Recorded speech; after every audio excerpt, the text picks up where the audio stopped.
Don't play with it, don't be dishonest. Ay, still not understanding.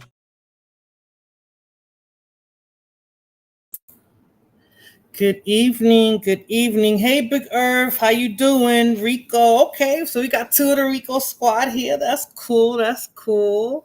Sorry for the late stream. My son had to wake me up because I fell asleep. I meant to go on at least an hour earlier, but I had a long day today and I fell asleep. And I wanted to talk about this funky soon to be election, guys. Isn't it getting a little bit crazy now with Biden and his Alzheimer's / dementia, then deciding to drop out, and then Kamala taking over, Trump getting grazed in the ear because he didn't get shot. He got grazed by the bullet.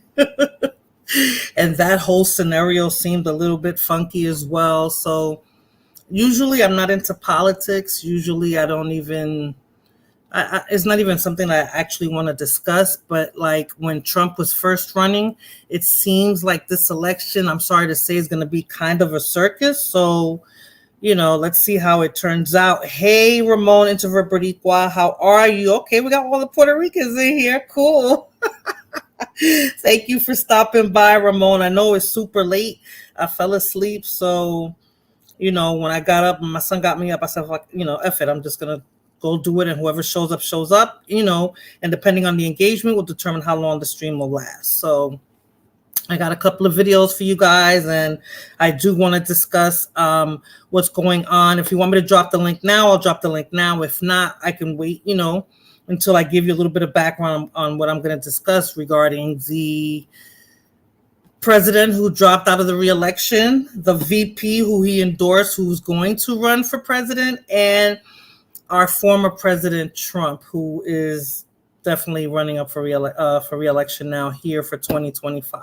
Well, 2024 election for 2025 presidency. So we'll see how that goes. Hey, Irby, thank you for stopping by. I'll be back and forth from...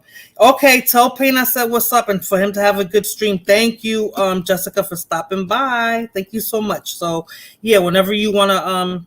jump on a panel, if you have anything to say about it, definitely do that. But thank you so much for stopping by and supporting. So yeah, guys, I'm going to talk about this election. Give me 1 second.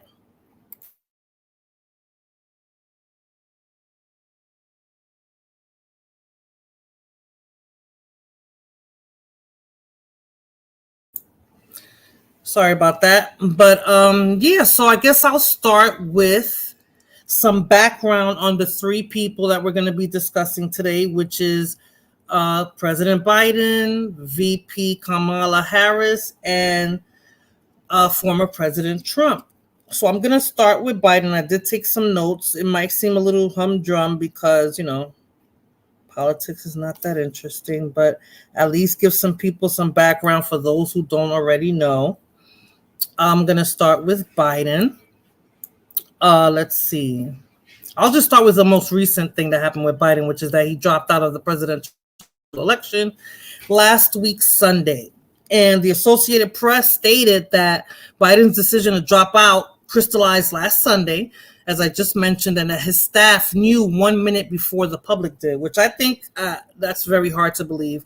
I'm sure people within his circle, within his staff saw it coming, and I'm sure they knew 1 minute before he actually told the public, because this is not something that they just pull out of their ass, to just do. So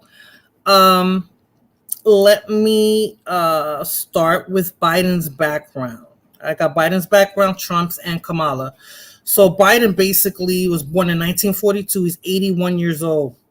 So to date, he's the oldest president ever. 81 years old, born in Scranton, Pennsylvania. And his political party, of course, is a Democrat, and his home state was the state of Delaware. And if you guys didn't know, at the age of 29, he became the youngest U.S. senator representing the state of Delaware, which I didn't know either. Once I started looking up his information, I found that out. And he was a U.S. Senate for 36 years, which is a very, very long time. That's like almost a generation, I guess, right there, that he was. And Biden was married twice. His first wife died in a car accident with one of his daughters. And then, he had 2 sons at the time, and he had another daughter with his second wife. And he was also a former chairman of the Senate Judiciary Committee for 16 years. And they say that Biden was widely recognized for his work and writing and spreading the Violence Against Women Act. I never heard of that either. I didn't even know that he was involved in something like that. So he put that legislation out there to strengthen the penalties for violence against women. And then in 2021, he signed a bipartisan infrastructure bill, as well as a $1.9 trillion economic stimulus package that we're paying for today, everyone, in response to the pandemic and the subsequent recession. Biden proposed the Build the Better Act that failed, but Congress did take some aspects of that and incorporated it into the Inflation Reduction Act that was signed into law in 2022. See how interesting this is?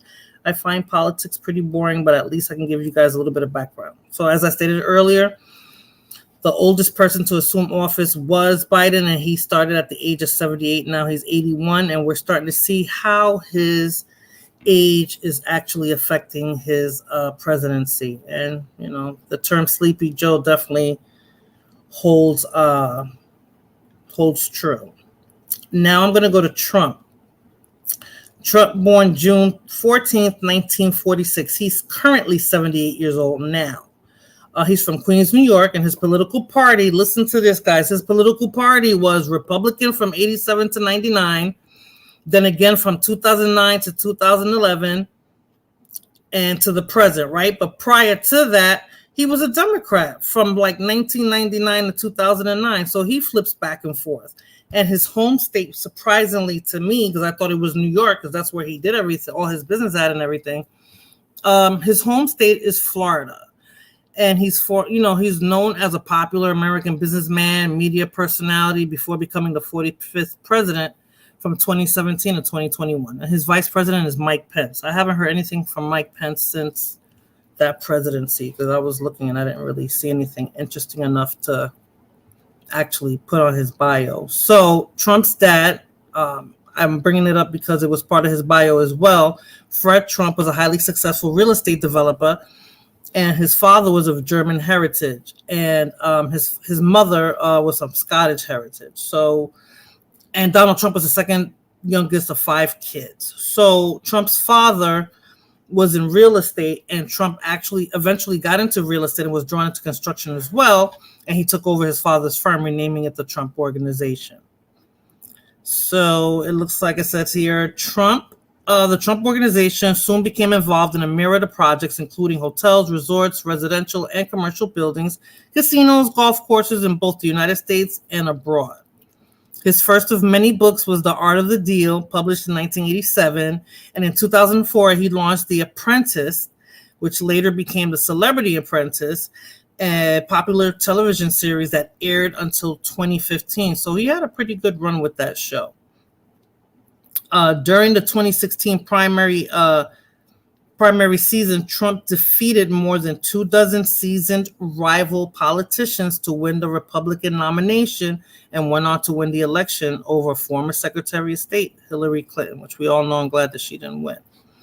His campaign slogan was "Make America Great Again," and he moved swiftly to reinvigorate Buy American, Hire American policies.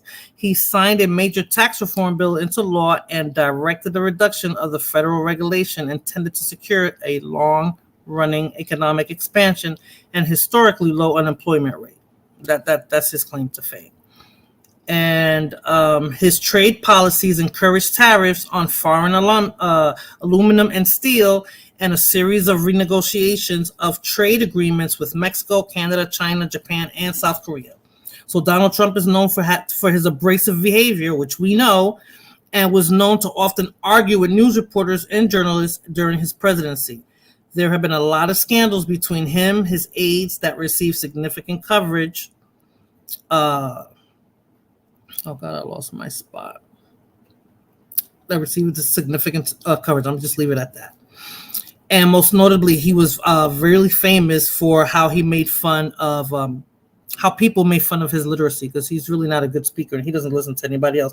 Channel Chilltown, what's up? I was looking at your channel to see if you were still around. You haven't been live in a couple of months, so I was wondering if you just decided to leave YouTube alone. You know, you got busy or whatever. But thank you so much for stopping by, Channel Chilltown. It's good to see you.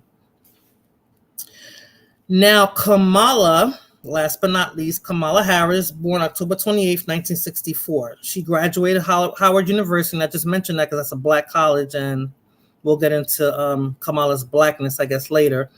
Her parents are Donald Harris and Shamala Gopalan, which is her mother. She's married to Doug Emhoff, and she has 2 stepchildren. She doesn't have any biological children of her own, and she's an American politician who is currently the Vice President of the United States.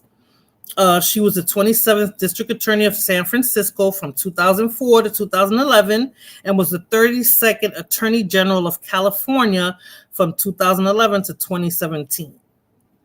So she was U.S. Senator of California along with Dianne Feinstein. I thought I didn't know that you had like a co-attorney general or anything like that, but that's what she had. So as a member of the Democratic Party, Harris served the United States Senator from California up until 2021. Prior to her election to the Senate, she served as Attorney General of California and became the first woman to hold the powers of that time when she served as acting president for the United States for that 1 hour and 25 minutes that Biden underwent a colonoscopy. So I didn't realize that they had to name a president while he was under surgery. But I guess if something happened to him and she had to assume the role, they had to make that like legitimate and everything. Hey, Dusty, Kamala can get it, of course. How you doing, Dusty? Thank you so much for stopping by. So that's pretty much on Kamala, Biden, and Trump. Now, I do have some videos, and I think I should start off with, before I go to when he had his debate with Trump, which to me, well, you know what? Maybe I'll start with the debate because the debate was the debacle for me. That was like the worst. I don't know. I'm just wondering why they even bothered to put him through that.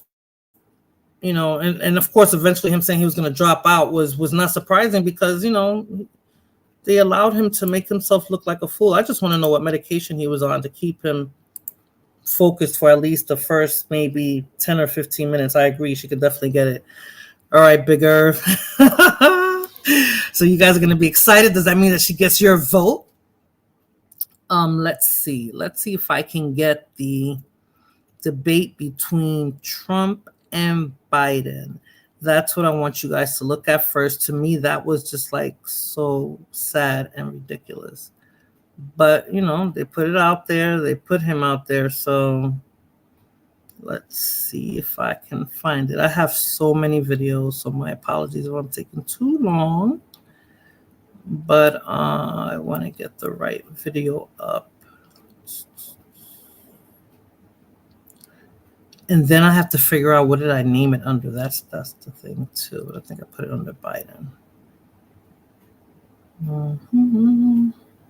No, I'll start off with this first, and then I'll see if I can find that video with Biden.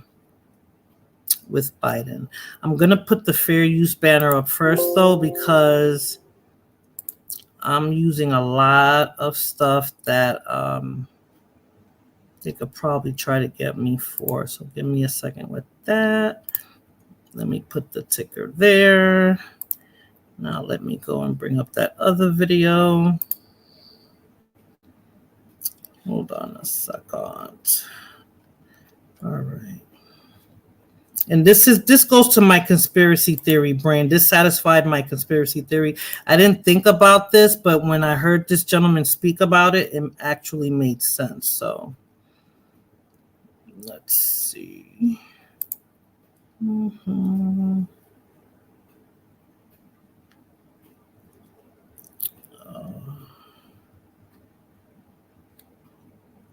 Right. Okay. One moment. Oh, I know why I didn't get it. Okay, I was at the wrong spot. One moment. Irby with those boogly eyes. Okay, give me a second, Irby. You know how esta viejita se demora hacer la cosa. Okay, here we go. Let me put this on first, and then I'll look for the other video while this is playing. Come on.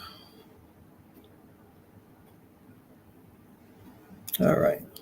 Now, this is satisfying my conspiracy theory, and this guy, I think he's onto something. Fair use, fair use. Please see the banner, fair use, for this particular video. Conspiracy theorists, but what the hell is going on here? How much, Joe, have you looked at Larry Fink, Soros, State Street, Vanguard, BlackRock? I've looked at it. Yeah? Yeah. They're pretty much running everything. 88% of the companies, the largest shareholder is either State Street, BlackRock, or Vanguard. 88% of them. And then you see their influence in defense contracts. Top shareholders of Raytheon, BlackRock, State Street, Vanguard. Then you're like, okay, Fink is there, these guys are there. Okay, let's go look at Hollywood. Same thing you see there. Let's go look at pharmaceutical. Let's go look at this. And you're like, wait a minute. These guys essentially have a monopoly. Well, how big is BlackRock? $10 trillion. How big is $10 trillion? Only 2 countries have a bigger GDP than what BlackRock has. Assets under management. US and China. That's how big BlackRock is. But really, the commander-in-chief is Larry Fink. The guy running BlackRock is really the president of the United States. What do you guys think about that? I think they're kind of right that somebody else is running the United States, because it definitely isn't Biden. And I know Kamala's just there in good standing. So what do you guys think about my little conspiracy theory thing there with regards to these big corporations actually running the country? Do you think that's possible? Do you think it's BS? Because, you know, how can corporations actually have a hand in how our government runs, how our politics go, how, you know, things are delivered to the people of the United States? I believe that it's true. I believe that money is what makes America move, and it's not the president. The president is given the authority to do certain things or to put things into motion so that these corporations can feel free to do what they're actually doing. So that, I believe, with this, he's always into like conspiracy theories and stuff, but I believe that that is actually true for me personally. And the reason why I can believe it's true is based on this video. This is one of many videos. Move until we get the total ban on the total initiative relative to what we can do with more Border Patrol and more asylum officers. President Trump? I really don't know what he said at the end of that sentence. I don't think he knows what he said either. Look, we had the safest border in the history of our country. The border. He said, I don't think he knows what he said either. So, Dusty, okay, you believe it? The corporations are definitely in these politicians' pockets. Yeah, so they're in these pockets so that they can set legislation so that they can do what they're doing to the public. And they're getting us in every way, Dusty. They're getting us through the media. They're getting us through our food, and they're getting us through politics. Why only the United States? Why can't the conspiracy theory be true for other countries? Well, I mean, Channel Chilltown, I don't even really follow the politics here, but with the stuff that goes on here, you know what, Channel Chilltown, I would say like maybe they're all connected in one way or the other, because they did say that these people who are movers and shakers with the money are actually, you heard what they said, like BlackRock has like $4 trillion. So that means that they have superpower, and they control a lot of assets. And they control a lot of assets stateside and overseas. So I believe that it's not just the United States, Channel Chilltown. More Border Patrol and chicken nuggets. What the pump? That's what I heard Joe say. Shoot. I don't know, Dusty. He says a lot of stuff that he's just not. I don't know. I don't even think that he knows. I don't think he knows what he's saying, because when you look at him, you know who he looks like, people? I sold White Rocks. He looks like, I don't know, for you guys who are old enough to remember Poltergeist. You guys remember that tall old man with the, I think he was a preacher, a Southern preacher in the movie, the Poltergeist with the black hat? I was trying to get like some pictures of him to put a side by side, but that's exactly who he looks like. The only thing that Biden looks like he's not really there, like, but he favors that man so much. It's scary. It's really scary. And the way that everything is going now, I think after those series of his appearances, especially with Trump, you know, Joe looks like Max Headroom. You think so? Maybe it's a combination of Max Headroom and that man from Poltergeist, because when I look in his eyes, it gets scary. Let me see if I can find one, because it's so scary. It was scary. You know, I do have. Maybe I can play this one. Okay, so I'm gonna play this one, then I'm gonna put on another one, because I don't think that people with brains are really trying to. I'll just play the video. I was just very disappointed in that, but give me a second. And again, thank you everybody for stopping by. I know it's super late, and I never can get to the stream early enough. But now I want to hand it over to the president of Ukraine, who has as much courage as he has determination. Ladies and gentlemen, President Putin. President Putin. He's going to beat President Putin. President Zelensky. I'm so focused on beating Putin, we got to worry about it. Anyway, Mr. President. I'm better. You are a hell of a lot better. I don't even know how he recovered from saying that. Like, and I guess that's how Alzheimer or dementia works, is like, boom, he's lost for a second, and then he recovers. I don't know how he brings that back. I don't know if he has somebody giving him cues or what. As Sleepy Joe myself, I can almost see the circumference of the circumference and the President Puta. Oh my God. Bigger, yikes. Yeah, that was bad. That was bad. Like, that was bad.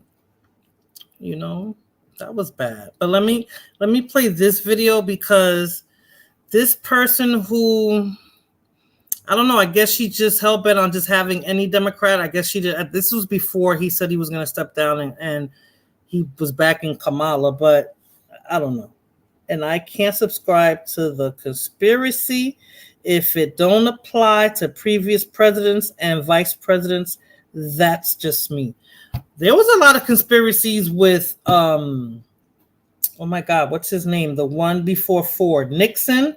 There was conspiracy theories with, what was our black president? They called him our black president, Clinton. There's been conspiracy theories before with the president's channel, Chilltown, almost all the time. Oh, I meant President Puta, Vice President Kamala Harris. Okay. So let me play this one, and then you guys tell if you guys can tell me, because I think that she se pasó with this one. She went beyond what she needed to do. I don't care if he's pooped his pants. I don't care if he can't put a sentence together. Show me he can't do the job, and then I'll say, okay, maybe it's time to go. Now, he had a bad night the first time that he went out and debated with Kamala Harris. And everybody wanted him to quit then and say, you can't talk to women like this, or you're doing this wrong, you're doing that wrong. He came back, said, you know what, I got it, and gave. Did you hear that? Like, she's ridiculous. She's ridiculous with that. And you know that Biden has had a bad habit of touching people. And this was before he lost his brain anyway. And he liked touching, like, you know, very young people. So please, like, so he came back and he said, what, I'm sorry, or I'm this, or I'm that. You know, she even, I don't think I got the video where she even tried to justify him peeing on himself. Like, I guess she said I don't know, because he wears diapers, or it's alluded that he wears diapers. And I guess she tried to say she did too, because she's getting up in age. And it's like, come on, you're making excuses for this man. He is way past, not so much his age, you know, because if he has it all there mentally, then, the age is not that bad, because what's this other politician, Maxine Waters? She said she's the same age as Biden, and I mean, they don't talk about her, but I'm assuming that she's doing okay with regards to how she does her politics. Whoopi looks like the volcano fudge cake they serve in a restaurant. I pee in the bushes. I don't know, Dusty. I mean, we're getting older. We're going to be like that in a few years. Like, I would hope to think that, I won't sound so silly. Like when I'm talking about a subject, at least I'll be able to speak about it with some, conviction, and not just like, because to me, she was just saying something just to, I don't know. If you're a Democrat, just say you're a Democrat, but you don't have to back Biden because you're a Democrat. Like, he shouldn't even be in office. Like, give me a freaking break. But, she put it out there like that. So I don't know. But after all that, then I guess this must have been I think this was after the Trump debate that she put this out there that they had on The View. But then I have the video of when he actually said he was going to resign. He wasn't going to resign. He wasn't going to run for re-election.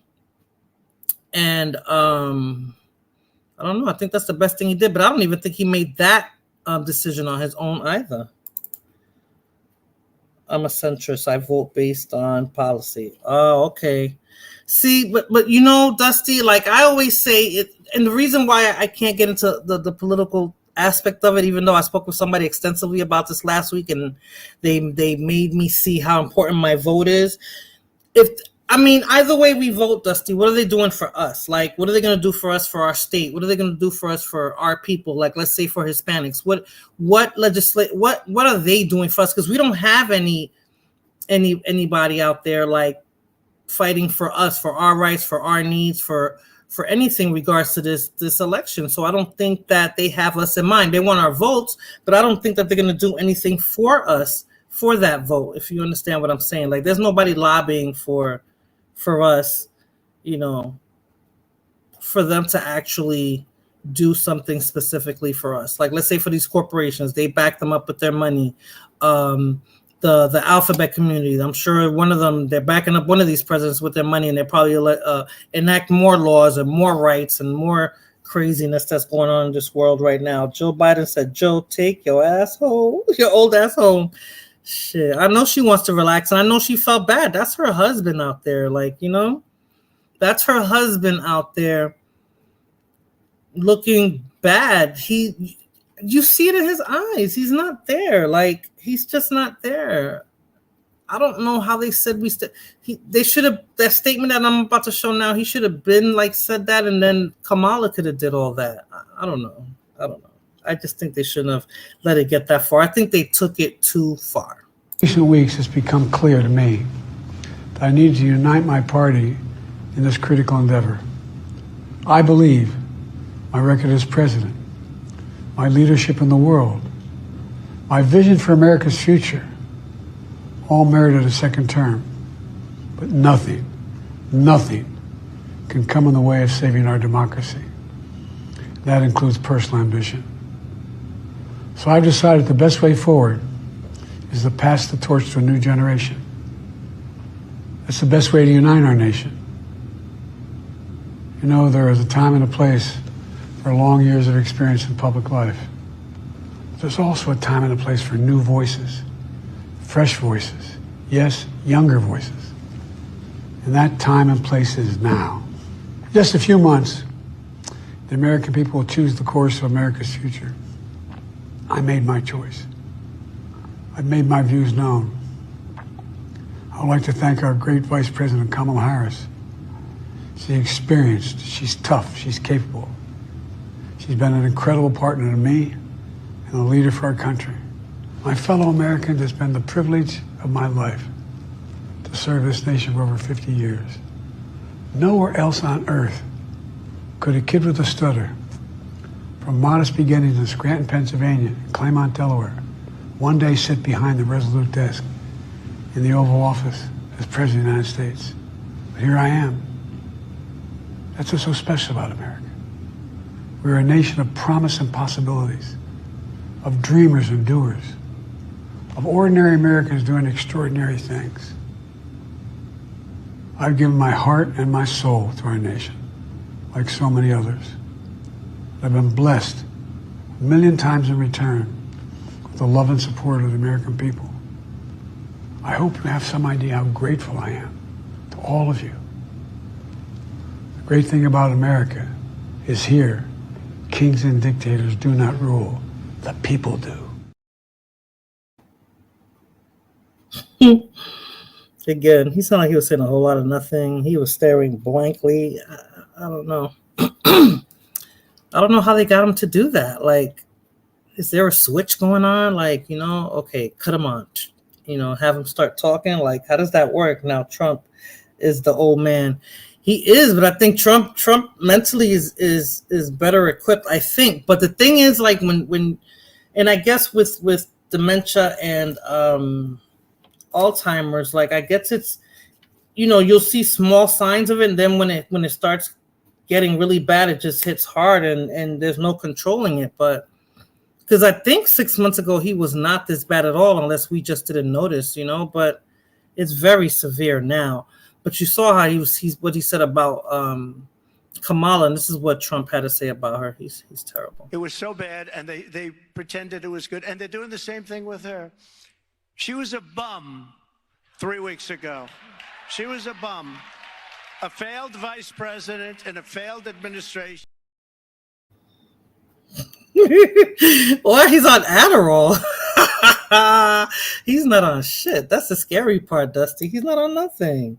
Me personally, I feel like there should be an age limit when becoming president.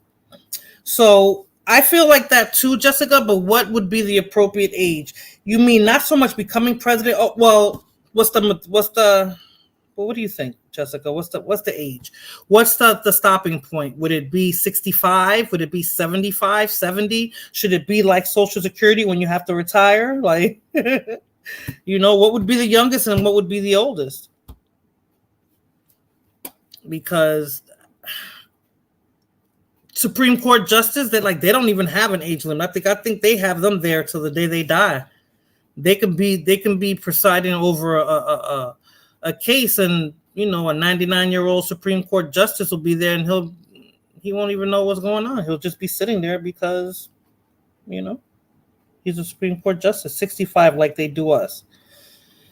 They're pushing that though, Dusty. I think they're gonna try to push that retirement age to like 70. I think supposedly by the time we hit 65, it's supposed to be 70. I think. Well, I say the stopping point should be in your 60s, unless you can prove a clean bill of health, like a driver's license, right? Jessica, they make you take I think when you get older, they make you take the those exams every 6 months, I think, or every year, something like that. So I don't know. I don't know then. So that means that Trump would be out. Exactly. Okay. That means Trump would be out because he's 78 now. He's 78. And then, okay, so you saw what he said about, he already started on Kamala Harris, right? So did I play the Kamala Harris? No, I didn't play Kamala's video. What Kamala said about Trump.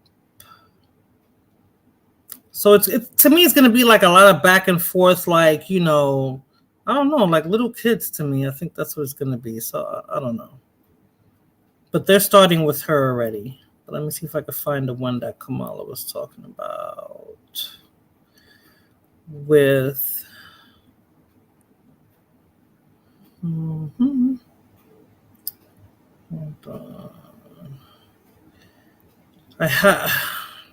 I didn't know how else to put these videos because there's so many. Okay, hold on. Let me see. Maybe it's down here.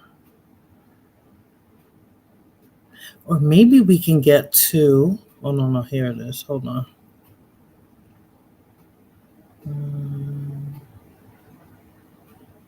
Let me load this up, guys. My apologies.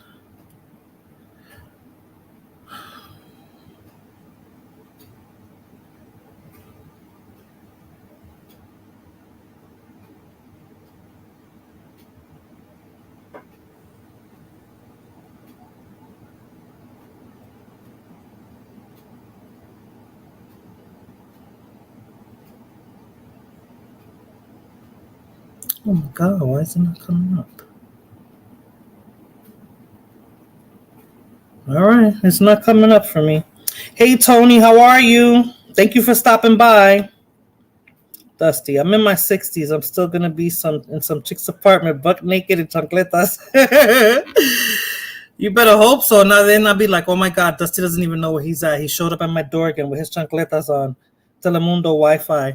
No, sir. I don't know why this one's not coming up. Hold on.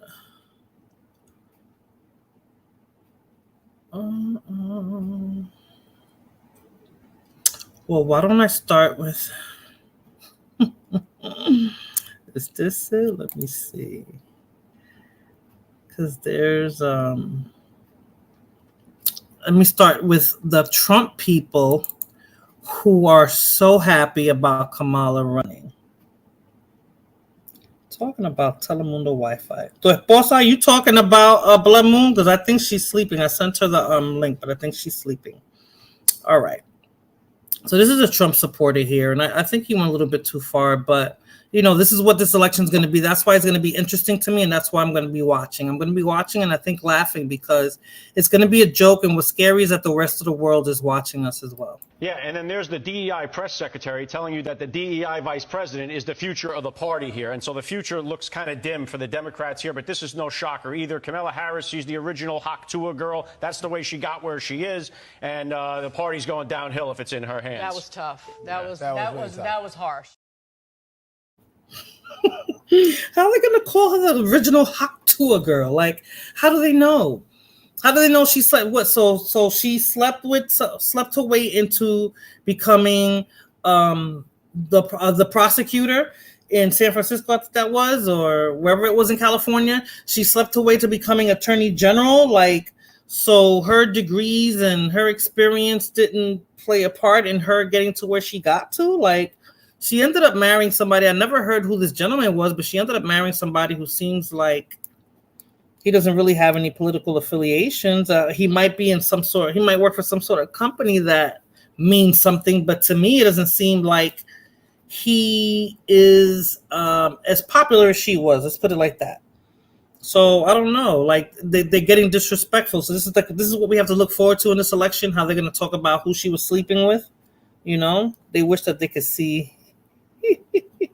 They wish that they could sleep with her. I know I do. Shit. I just think that that's just ways to talk about stuff and to go about it. I think that they're just doing a little bit too much.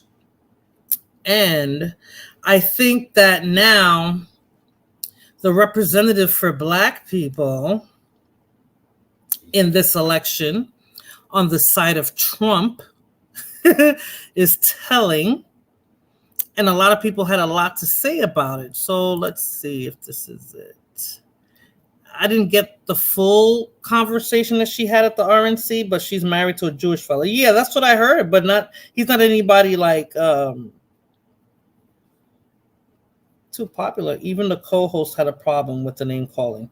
Yeah, it's a little bit too much, Ramon. Like that's just ridiculous. Yeah, the name calling is childish, but I think that's the environment, that's the climate of this election. It's going to be very petty, and Trump is super petty. Yes, Amber Rose. Let me just let me see if I could drop the link first in case anybody wants to come up while I start showing these videos. But give me a second.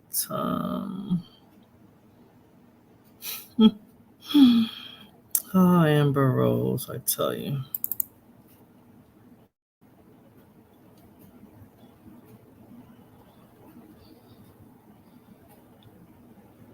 Yeah, she's gonna be the representative for Black. They're saying it.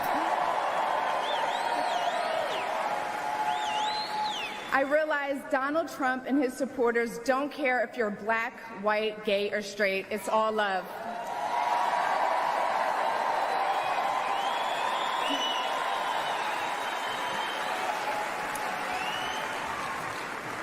And that's when it hit me.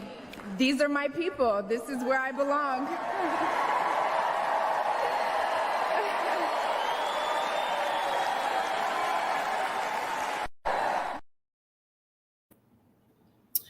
Hey, Mr. Rack, thank you for stopping by. Rob, hit that like button, please. So yeah, this is what they're saying about Amber Rose. Let me put up another video. It's I'm telling you, it's gonna be a joke. It's like it's gonna be a joke to me. Hold on, let me get the other one.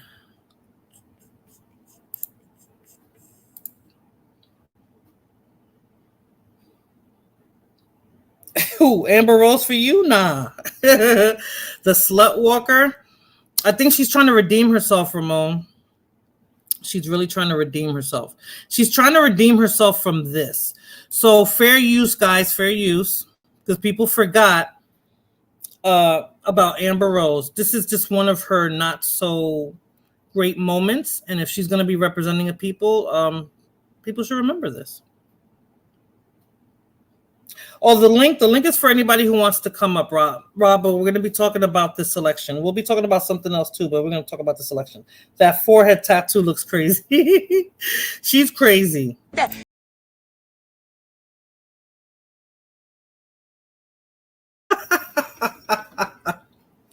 I hope they remember that when they start freaking talking about Amber Rose. You know, women can't fight if a woman is bald. Amber Rose is dressed like Eminem. I'm telling you, who was Jocelyn dressed like that? I never watched that show, College Hill, but she had her face painted, so I don't get it. Thank you so much for stopping by, Bipolar. But yeah, they said they couldn't show the fight before. When I saw it, I was like, "Oh, I gotta show that," because I always wanted to know what happened during that fight. And it seems like Amber Rose got a couple of hits in, and I'm disappointed in Jocelyn. Jocelyn's supposed to get in that ass, you know, but she sneak attacked her. You know, in her defense, she sneaked her, but Amber got a couple of hits on her. Bald-headed hoes be fighting. All right, so. Donald Trump assassination was fake. I feel it was too, but I got a video on that too, Rob. But I just want to show how Amber Rose was received by the media when she spoke at the RNC. I got two videos. This is one of them. But at least he got Joe out the red. I'm telling you. So it's ironic that they were able to recruit this young woman who, you know, and she's a racially ambiguous. I don't want to say she's black because she has said she's not. So I don't want to say this black woman, this woman who is of whatever race that she has claimed. She said she's not black. But they brought somebody whose whole career is based in black culture. She used to be on a show on BET. That's the reason most people know who she is. She dated one of the most prominent African-American rappers in the business, in the history of hip-hop. So her whole culture came from black culture, even though she says she's not a black person herself. And the fact that she is now the person they're using to try to recruit young people of color and to say that this is the person who is the endorser of Donald Trump who you should trust, when she won't even claim the culture that brought her to the table, I'm dubious that this will work. I don't know anyone who takes their political cues from Amber Rose, but just in case you do, you might want to duplicate doing your own research because she might not have done it thoroughly. I think when we look at... What do you guys think about that? You know? The word Amber Rose, PHB. Oh God, stays off. You mean her PH? Oh God, what the fuck? Yeah, that's what they're saying about her. There's more. That's Amber Rose's titi. I don't know. She's black, and she says that woman that spoke is black. I mean, her name is Joy something, and Amber Rose says she's not black. She is white. They not like us. Well, I don't know. Let's see. There was one Lambon who was talking about Amber Rose. Like, I don't know. I don't know. I think he was watching something else because he was bigging her up so bad. I was just like, was he really watching it? Does he know who Amber Rose is? Like, how do people redeem themselves so fast and they can go to a political convention and then, you know, people start singing their praises? I don't get it. Well, not my problem, but she's right. No, that's true. That's true. But I'm just saying, look, the caliber of the person that that you're trying to uphold and uplift. Rose have said it herself. She ain't black, and she's not. Ramon, she's not. That was probably the most dangerous speak for the Democratic coalition. That is a young woman of color. She's describing the experience a lot of people have, feeling that maybe if you're around too many liberals, you might get criticized too much, or you might not be able to speak your mind. And she spoke to it really well. And she's way more famous than any of us up here. Yeah. I'm going to tell you that, way more famous. And so to the extent that these guys are trying to bust up our coalition, that was a bunker buster right there. By the way, and it's one of the things we've been talking about, but there are speakers who speak to the room, and there are speakers who speak through the television screen. She speaks through the camera to the audience at home, not... I mean, she's effective in the room, but when you're yelling into the room, that is not communicating directly through the lens. This person is super talented. Okay, like this person knows how to speak plainly and directly, knows how to use the camera, the cadence of it. They got something there. Yeah, it really is hard. In those big arenas, it's hard not to want to fill up the room. If you want to scream, just make sure the grandma in the back can hear you. But you're not talking to the 30,000 people there. You're talking to the 30 million people at home. And she was the most effective. Yeah, Blood Moon, I decided on this topic, and nope, Fulana's not here. Ain't that something? Doesn't that sound familiar? People ask you to do something and they never show up. And I fell asleep. Blood Moon, this almost didn't happen. This is scary for real, for real. That's what I'm trying to say, Rob. It's scary to me, and it's going to be comical. Like, it's... And the sad part is that the world is looking, right? Because the world looks at the United States. So, it's going to be... I don't know. It's going to be comical, and it's going to be a joke. They already think that we're a joke. So, other countries, based on who's running it. So forget about it. If Kamala wins, woo, they're going to be mad. Are they going to be, Dusty, wait till you see what this gentleman, I don't know. They're two people. Technically, the president doesn't run the country, but they're taking it like this is going to be like life or death almost. That's what they mean. Just vote how you want to vote. None of us is a part of the electoral college. Exactly, Rob. So this gentleman, because every time when Trump comes around, all the people from the bottom always come out. But let me see if I can show this gentleman who he had very strong words. He had very strong words on how he sees this country going if Trump doesn't get elected. It's crazy. It's crazy. Fight! We got time. Come on. Hey, we are in the fight for the soul of our nation. We are in a fight for our kids and our grandkids, a fight that we can never imagine. I believe wholeheartedly Donald Trump and Butler County's J.D. Vance are the last chance to save our country politically. I'm afraid if we lose this one, it's going to take a civil war to save the country, and it will be saved. It's the greatest experiment in the history of mankind.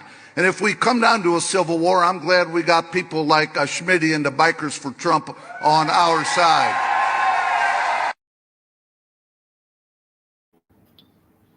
Can you believe that? Civil war. Civil freaking war. How do you go from that come on now? It's Kamala Harris and Donald Trump running. I mean, give me a break. Trooper 69, what's up? Thank you so much for stopping by. And yes, people, hit that like button, por favor. Thank you so much for stopping by, Trooper. And, Trump has a lot of interesting people supporting him, like, Amber Rose. This guy's a senator from Ohio. I never heard of him before. And then he has like another celebrity. Rob said to stop making celebrities part of this, but it looks like they're going to be a part of it. They want it to happen because of for various reasons. Yeah, they do. They're using it as an excuse, but nobody's stupid, because I'm like, this is just an election. So if you're trying to, I think the state that I'm in, they're still trying to succeed. So maybe that might play a role in it, but This guy's from Ohio, so I was just surprised that he actually mentioned it. Obama did it, though. You think were you saying Obama spearheaded it? You think he started it? Is that what you're saying, Rob? So I'm going to play another. He messed up the country. I mean, Rob, honestly, I tell people, and it's usually black people. I mean, I get it, but how much did people really think Obama was going to actually do? What did you think was going to happen with Obama being in office? I mean, he was there, I think, and for him, for sure, it was just face only. I think they just shoved a bunch of papers in his face, and he just signed stuff into legislation. So every election year, there's always threats. Nothing ever happens. I hope so, Blood Moon. They all do it, though. I think they all do, Rob. I think that the stuff that Obama actually signed into legislation, we're seeing it today, and it's corrupting. I think it's just corrupting the innocence of people that shouldn't even be involved in stuff like that, based on the legislation he put out. If that's the case, what do you think Trump's gonna do? Man, I have a video, but I think I want to show that last of what I feel Trump's going to do. And it's something I have said all along. Obama gave us the phone. Yeah, and the phone is named after him, right? The Obama phone, which is crazy. But let me show this next celebrity that I look out and I see all the real Americans. I think about how Donald Trump, his family was compromised. When I look out there and I see Donald Trump, I think about how his business was compromised. But what happened last week when they took a shot at my hero and they tried to kill the next president of the United States? Enough was enough. And I said, let Trumpomania run wild, brother. Let Trumpomania rule again. Let Trumpomania make America great again.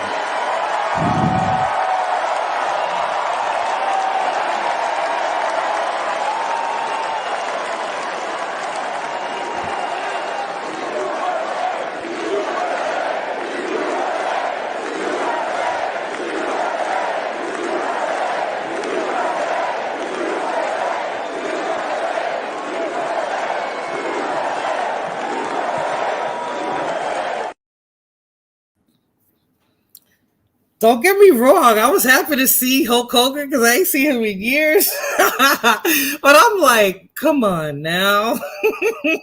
Hulk Hogan? I'll vote for you guys. Man, didn't you get excited, Bipolar? It took me back years when we used to watch wrestling in the house when I was little, How you doing, Randy? I hope everything's well with you and your family. The Rico Squad is representing today, Randy. But yeah, wasn't that like crazy? With I know that having Hulk Hogan there, like it amped everybody up. I swear that RNC convention was different. It wasn't like it usually is, boring and everything. It's crazy. I'm on my laptop. I'm gonna grab the link. Okay. All right. But yeah, it's crazy. Freaking Hulk Hogan, yo. Hulk Hogan. If you don't sit your 7-Eleven do-ray wearing ass down, it was very boring. But do you think this one was very boring, Blum Moon? Because I think normally they're just super boring.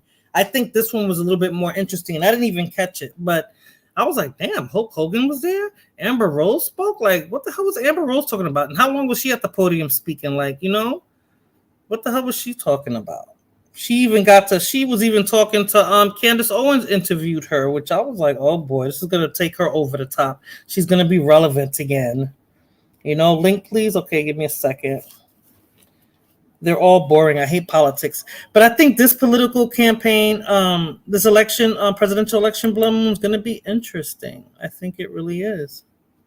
I hate politics too, but I think it's going to be interesting. If it got me talking, then there's something's going on. Because I don't care about it. I don't be caring about it. So we'll see. We will see. But yeah, I think that was the best video. No, that's not the best video I had so far. But the videos that are out now are so interesting. Politicians do not really help the people. They don't. That's what I'm saying. So it's like if we don't grease their palms, as they say, if we don't. Hey, Rob, how are you? Oh, I'm doing good. I'm gonna shut up until you know. Thank you. I was telling Dusty, because Dusty said politicians don't really help the people, and I say that they don't help the people, Rob, because we don't have anybody fighting for legislation for us. We don't have anybody lobbying for our interests. So if we don't pay lobbyists to go to Congress to fight for us or to enact stuff for us, nothing's really going to happen. They just want our votes, but we're not getting really anything out of it. Well, I would say this: if you really want to see action, city and county voting is where you will see facts action. Okay, Facts. So if there's an intersection where you guys feel that there needs to be a light or a stop sign, because right, so city and county voting, you will see action. When it comes to Senate, Congress, and the presidency, then you have to understand that there's a lot of forces that are in play. But if you want to see action for real, then you have to vote city and county. Okay. Like we focus on like the big issues, like the presidency. And the president got to make sure that the rich people, the middle class, the poor people, the blacks, white, Chinese, Latinos, Asians, Pacific Islanders, everybody got to be okay. Foreign policy. And this is where things get convoluted. So if you really want to see action, it has to be city and county. And then to a lesser degree, I mean, not to a lesser degree, to a little bit above a lesser degree above our presidency, then state. All right. So I just want people to understand that if you want to see local action, if you want to see real politics work. So when people say that politics don't work, yes, they do. You know what I'm saying? If you want your school board to change, you got to show up, and you got to show up in force. They'll change policy. But when it comes to the presidency, yeah, that like when Donald Trump or Obama or Bush or Biden or anybody, Kamala Harris. Now, me personally, I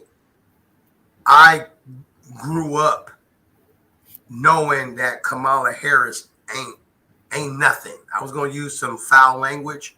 She's nothing to me. All right. She is absolutely nothing. She was the prosecutor. She was the head prosecutor in San Francisco. And she did a lot of dirty stuff in San Francisco. Real dirty. And I have something that counters that though, Rob, because I know that everybody mentions that about her. No, but I'm talking personally.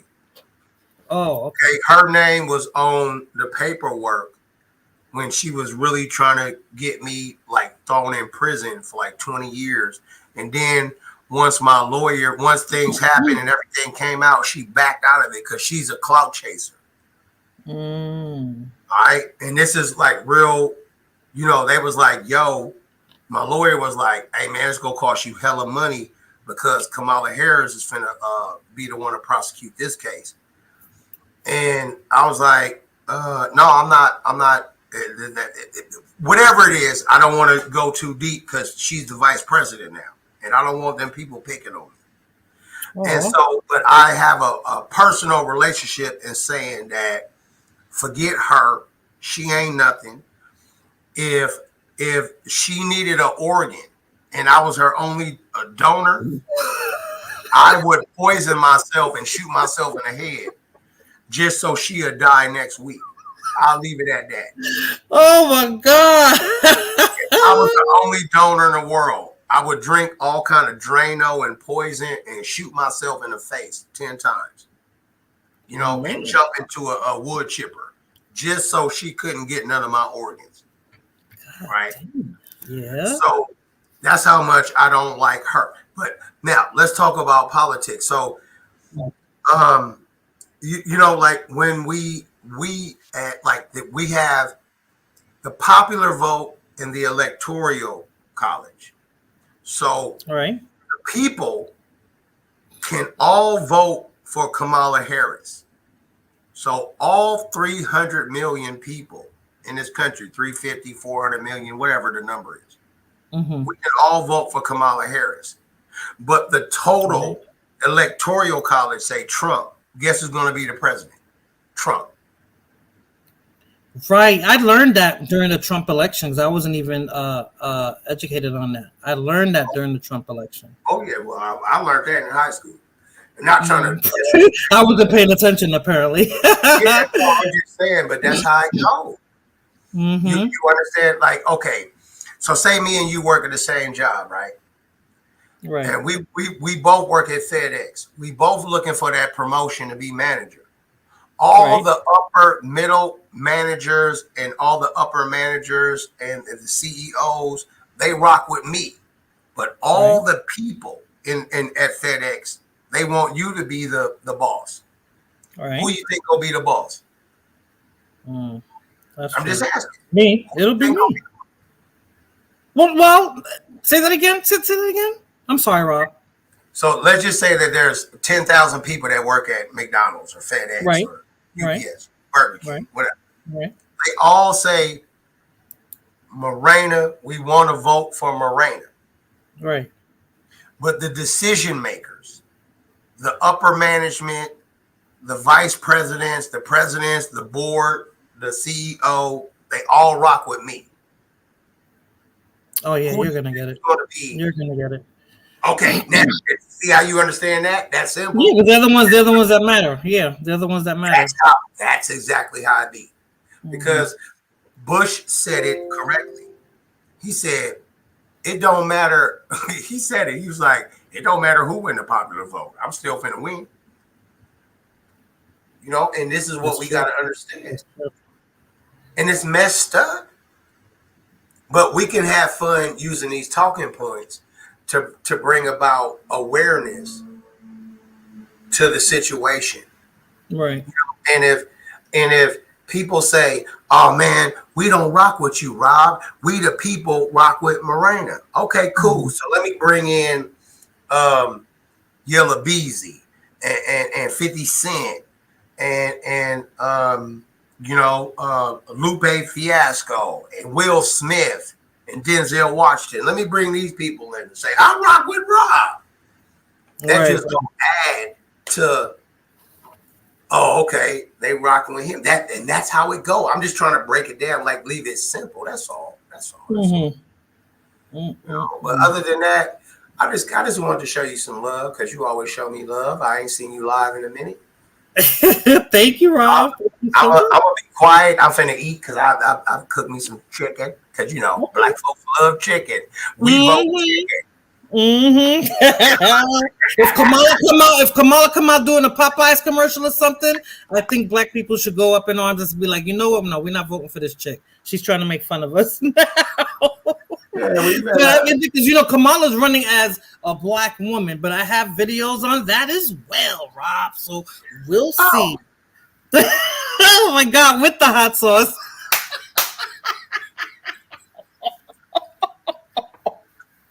Let me play this video. Rob, don't do that. Let me play this video. I'm going on mute. I'm gonna eat. No, it's not even owned by black people. But Blood Moon said, is Popeyes owned by black people? No, it's not. No fried chicken or sancocho in office. Exactly. So, okay, so you know that Kamala Harris has been accused of locking up black men in California, right? When she was prosecutor, Rob? San Francisco, right? She was prosecutor in San Francisco? She was locking people up left and right for marijuana violations, but it was just the fact that she wasn't using drugs because San Francisco has never had a major population of black people, so she was using marijuana as a way to lock up, because you know, dudes, black men, we smoke weed. We don't do all that cocaine and meth and all that. Sorry for using those terms. We don't do hard drugs like that. Maybe a few of us, you know, but for the most part, when you pull a nigga over, he probably got some weed. Come on now. Right. Yeah, I mean, come on. So you feel that she locked up a hell of a lot of people? Yes. Okay, so now this is why I want to play the video, because it refutes that marijuana loves me. No, you love marijuana. You love marijuana, Dusty. Hold on. Okay, so let me play. It's like the videos because I had to break them up. You know what I'm doing to eat. Okay, cool. Okay, so just sit back, enjoy your chicken, and listen. So who did lie about Kamala Harris locking up thousands of black men for marijuana offenses while she was the district attorney for San Francisco? Shout out to Gabriel for asking this video, who put me down this rabbit hole. Now, like Gabriel says on his original video, you can find this data on the San Francisco DA's website. It's publicly available. You can look at it right now. But for simplicity's sake, I decided to do a little more digging in terms of fact-checking from other resources. But a quick summary of what Gabriel said in his video was that Kamala Harris, as district attorney, oversaw over 1,900 convictions related to marijuana charges. And of those 1,900 convictions, only 45 of those individuals were actually sent to prison. And we do not have any statistics or data to say how many of those individuals were black men, but we can presume that probably the majority of those people were black men, given that that's how marijuana and drug charges work in this country. But 45 is a far cry from thousands. But to help out Gabriel and all the people who are still wondering where this started from, I got the answer for you. In 2019, after Kamala Harris started to publicly play with the idea of running for president, a newspaper by the name of the Mercury News released a misleading news article about Kamala Harris and her conviction. The article is behind a paywall, but here is the screenshot of the article I captured. Okay, so far, you hear that, Rob? Out of 1,900, only 45 of them actually were sent to jail. Out of 1,900, that's like what? Less than 10%? Probably 1%. But what I'm saying, those are, San Francisco is very lax. Excuse me. San Francisco is very lax on drugs. Mm-hmm. Because of the population of African American of the population. Excuse me. That's that hot sauce. Yeah, I know. The population of African Americans in the city. Okay. So when they talk about prison, they're not going to lock me up, throw me in prison because I got caught with like 3 pounds of weed. Right. They're not going to do that. Maybe in y'all city, y'all state, but San Francisco is a big drug city. Mm-hmm. And so those people who got locked up, they got locked up for having, 50, 60 pounds. And they also got caught with other drugs. Right. Now, what she was going to do with me, which I totally understand, was assault weapon. Excuse me. All right, I'm going to let you eat, Rob. I got more videos to show. So once I get to the last video. So, but hear me out though. Hear me out. Okay. I don't want you to choke. Oh yeah, no. I'm cool with just So when it came down, when it came down to her want to lock up African American or 1,500 people, mm-hmm. Some people, like she was just trying to lock, because she was trying to lock people up. Like if I get caught with 5 pounds. She had tried to say, okay, 10 years in prison. Like, come on now. Right. But she was just trying to do it for political reasons, because she was clout chasing as the district attorney. That's what she was. That's what every district attorney try to do. And say, I don't fault her for that. All right. I don't fault her for that part. What it was to me was, when I got caught up in some weird situation, right? With it was, with guns, and it had something to do with robbery, but none of that part had to do with me. I was just caught with possession of an assault rifle, right? She was ready to throw me in jail for like 10, 15 years. Then when she found out that, she thought that I was like pretty much the head of a gang, and we was out there robbing and killing, And once she found out that I wasn't, then she backed up out of it. And I was like, oh, you clout chasing, because she wanted to, because like police and sheriffs and things like that, they look at man years. So it's like, well, how many man years? I put, like, my term in office as the DA, I had 1 million years in man years, you know, thrown in jail. They look at it as man years, right? And so to me, it's like, well, wait a minute. If I got caught with mask, gloves, assault rifle, but my case was separated from the 10 niggas who got caught doing some goofy shit, but now you don't want to throw me in jail for 30 years. So you were just clout chasing. Right. So look, either my case was worth 30 years or it wasn't. And it wasn't. So it's like, now she backed. I'm like, look, lady. And so all of us in San Francisco was like, look, man, that bitch a clout chaser. She trying to lock niggas up. And we been Frisco before she got there. And a lot of people was, at first, they voted her in because they thought she was black. They saw her face and they thought she was black.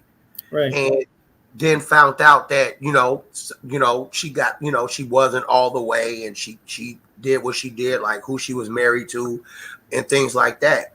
So, but that wasn't what the big issue was. With me, it was like, look, I got caught with assault rifle, mask, gloves, and you was finna lock me up for like 30, 40 years. But then my lawyer was like, nah, he knew he wasn't with them. It was just a cold ass situation. That case got separated. Now I'm not worth for you to prosecute me personally, because my lawyer was like, she's finna prosecute you personally. Right. He's finna be the one. But once she found out that she couldn't clout chase, she was like, nah, that's nothing. He probably go do a couple years in jail. I ain't worried about that. Right. So that's why I don't like the woman, because she's a clout chaser, and she's not. And if she becomes the president, I'm just telling y'all, I would say the poor people and the lower middle class, we're gonna suffer very bad because she's a clout chaser. We will suffer. And I want to just say this. So we will suffer because of her, or we will suffer because she's a Democrat, or both? No, we will suffer because of her influence, and we will suffer because of her. What, me hurt? Yeah. I'm an LA dude, man. He had to suffer in the Bay Area. She was the attorney general when Schwarzenegger was in office, nigga. What? That was Terminator 2.0. Okay, cool. I understand what you're saying, but she was the actual DA in San Francisco, so you could be LA all you want. Her name was never on your paperwork if you ever been to jail. All right, her name was on my paperwork. My lawyer was like, she's going to be the one to prosecute you. It's going to cost you more money. All right, so you could say what you want. I have a small amount of personal connection to this demon, and I do not want, and I don't know how she wiggled her way into the vice presidency, but I just don't like it. All right, and I will use whatever influence that I got to keep her out of office. That's all I'm saying. And guess what? My name is Robert Leon Rackley Jr. I will use every ounce of whatever I got to keep her from being the president.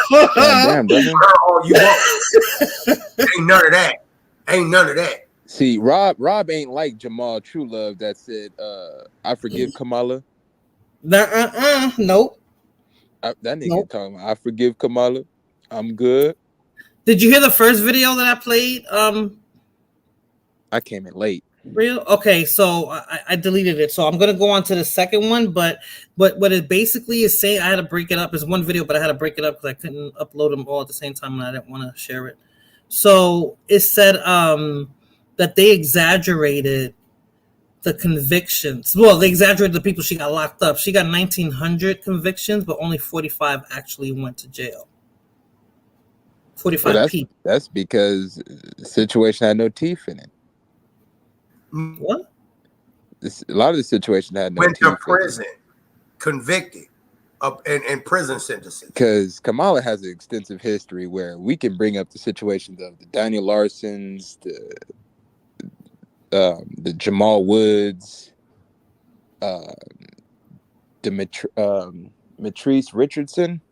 Mhm. That's the woman that that the police literally let her go on her own reconnaissance, and she had a mental health crisis, and she wound up dead. Mm-hmm. And Kamala helped the police cover it up, you know. So, like I said, man, Kamala being aggressive on the thugs, I ain't got no problem with that. Blocking evidence, big problem. I heard about that one particular. You're talking about blocking evidence. Well, the possibility of delinquents actually was very small. So let me play the last couple of videos talking about Kamala and her convictions, and then we can discuss it afterwards. Okay, so I'm going to play like 3 more videos, but they're short ones. Okay, just for proof. And here's the actual link. As is the fate of all salacious headlines, it found its way to Facebook, where the boomers got a hold of it and spread it around instead of saying convictions as arrests. And here's a screenshot of the post itself. You can find this information here at this website. This has also been confirmed by numerous other news outlets. Again, you can see here, only 45 people went to state prison, started by the Mercury News. And look, here, even from Reuters. Imprisoned 2,000 black people while California Attorney General. There is no evidence that happened. And again, this was confirmed to have started from Mercury News. And listen, I'm ACAB all day long. My cousin is a cop, and I even told my parents that I'm never going to talk to him again while he's a cop, because all cops are bastards. And I don't know where this meme of Kamala Harris being a cop started from, because she was never a police officer. The only form of law enforcement she's ever been in is as a prosecutor. And I understand most people are going to make the distinction, but there is nuance to be had here. After the salacious and then transformed into false story started to make waves within social media, it made its way into mainstream media thanks to the help of famed turncoat Tulsi Gabbard. Here's a video, and here's her actual quote. She put over 1,500 people in jail for marijuana violations and laughed about it when she was asked if she ever smoked marijuana. And this is where the stories start to get muddled together, because she had over 1,900 convictions while she was the district attorney for San Francisco, but only 45 of those people went to jail. We don't know the distribution or the demographic of those people specifically. And according to statistics from the California Department of Corrections and Rehabilitation, around 1,500 people were jailed in the state of California for marijuana offenses while Harris was the Attorney General. But Attorney Generals are not responsible for prosecuting crimes such as marijuana offenses at the state level. Again, many of these stories had to actually publish corrections and retractions of these stories about Kamala Harris locking up thousands of people for marijuana offenses. So yeah, the next time someone brings up that talking point, just remind them that while she was district attorney, when she was actually prosecuting these cases, only 45 people went to jail. I still think that's way too many people to go to jail over marijuana. 1,900 people is still way too many people to be convicted of a marijuana offense in general. And tell them that no, she was not directly responsible for people going to prison while she was the Attorney General either, because that was not her job. And if you look at her track record as an Attorney General and a District Attorney, one of her major goals was to reduce the prison population in California, in San Diego, and also roll back these draconian laws that we have, such as capital punishment, death penalty, and a whole host of other things. Now, there's a lot of things that you can criticize Kamala Harris about, but again, as a person who is in politics, she is not only beholden to the people who elected her, but she is beholden to the system that has been built up that she as one individual cannot change. And if you think someone like Donald Trump is going to be less draconian than Kamala Harris, then let me just remind you that Donald Trump wants to build literal concentration camps to lock up political dissidents, political opponents, and as well as, black and brown people. So, real. Mm-hmm. Didn't he make sense though? It made sense. I'm not saying that, because homie in the chat said that she leveraged other DAs, which, She had the DA doing her dirty work. Man, like she's like when it comes to California, she's been in the game since '97, so she knows everybody around. Right. Now I'm bring up another story because I don't even bring up the weed charges. I bring up the people that said that they committed a murder and wasn't, DNA proof, because we got Rafael Madrigal. Madrigal. He was convicted of a drive-by shooting. Rafael's conviction was overturned due to inadequate legal defense and expository evidence that placed him far from the crime scene. Harris's office opposed his request for compensation after his release. So he was released, but she still played that hardball game. Or Comrade Conley, convicted of a double murder. Conley's conviction was based on a testimony from a compensated witness. Harris's office sought to retry him even after the conviction was vacated due to evidence of witness manipulation. All right. Dirty. Dirty work, man. I'll put the links in the chat. Okay. So let me ask you this, Real. So what do you think about her running as a black woman? Because that's going to be her claim to fame for this election. I think it's sad. Because, that's, and she got 44. Let me see if I have that. I was like, what? And it's black women who Boulets. Yes, these huge contributions. Hold on. I was like, what? Well, I'm saying it now. It's just it's not even a video. But yeah, 44 mil. I think it's 44 million. But that wasn't all black women, though. No, there's more money, but out of that money, they're trying to say it's 44 million that was black women that contributed to her campaign. Well, if that's the case, then that was stupid, because you're supposed to pledge money in politics. Because the Latinos for Harris, they put up 50 million, but that was pledged. That wasn't given. So they can snatch it back anytime that Kamala Harris pissed him the fuck off. Really? Oh, okay. So so they can do it like that? Oh, yeah, pledging, because they gave her the money. I ain't saying that they didn't give her the money, but that wasn't politically smart. You're not supposed to give the cash right up front. You're supposed to pledge the money like everybody else is doing. So I guess that's the Democrats conning their own audience base. Everybody else plays it as a pledge. Right. Interesting. Just to say something for the people out there that may be doing something illegal. Right. And I'm not talking selling drugs. You might own a furniture store and you could be doing something illegal. If you donate to a political candidate, you'll be okay. All right. That's all I want to say. You do not have to donate $50 million. You're done. Give them, $500-$600. They got you. You know what I'm saying? Because that add up. So it would basically be like Cash Apping. Like if Morena, every time she went live, I cashed app her like $20 every time she went live, and I was like, "Hey, so your name is We Winning," and I was like, "Hey, Morena, I don't even like the way We Winning sound." She'd be like, "Yo, We Winning, hey brother, you gotta go." Boop. Even though you her cousin, she don't want to mess the bag up. So that's the messed up part. And I want people to know that there's politics in everything. So when we were talking, Morena say, okay, so running on the fact that she's a black woman, but she can also run on the fact that she's a white woman too as well. Right. You see what I'm saying?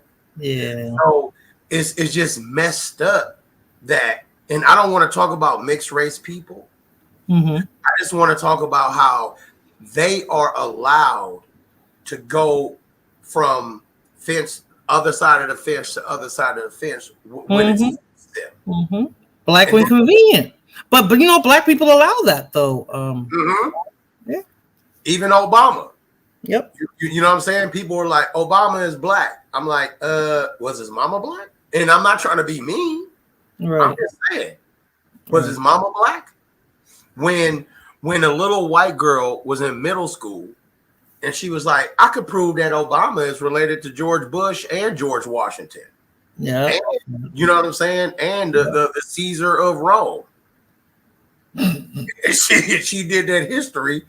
And I don't know where that little girl at. She probably dead now. But I don't know. But what I'm saying is, we look at skin tone, right, as colored people or as low class people, and say that they one of us. Right. We look at like Gavin Newsom, right, the governor of California. Gavin Newsom, when he was running for mayor of San Francisco, he was shooting basketball in West Point. All right. He fixed up a park in Fillmore. He put cameras in Oakdale. He cleaned up garbage in Sunnydale, and niggas voted for him. Now look at him. He did all. That's what I'm trying to say. If they're not actually going to do something for you, why don't people give them their vote? Because the other side, bro, you know, this is scare tactics. Like, when are people going to realize that money is money is what makes things move, and money is what works for your communities and stuff like that. If you ain't got no money, ain't nothing happening for you. Yeah. Nothing's Look, gonna happen. okay, I just want to say something funny. You know what, brother? We gotta vote for Trump. I am Don't rip your shirt. Don't rip your shirt. I was just, you know. I know. Hulk Hogan 2.0. Right? You understand what I'm saying? And it get people riled up. Like, really, it's not going to be no civil war in America if Trump wins. If he lose, it's not going to be. Was it a civil war when Joe Biden won? Think about it. No. Well, you know, Joe Biden's one of the good old boys too. Yeah. But was it a civil war? Do black people, like, if it's a civil war, it's not going to be black versus white. It's going to be white versus white. You know what I'm saying? Like, it always is. It always is. Yeah. Black people just want to get in between it for some strange reason. You're not gonna, yeah, it's not going to be like that. And I want people to know, like, everything is sort of like wrestling. It's entertainment. But at the end of the day, there's agendas behind it.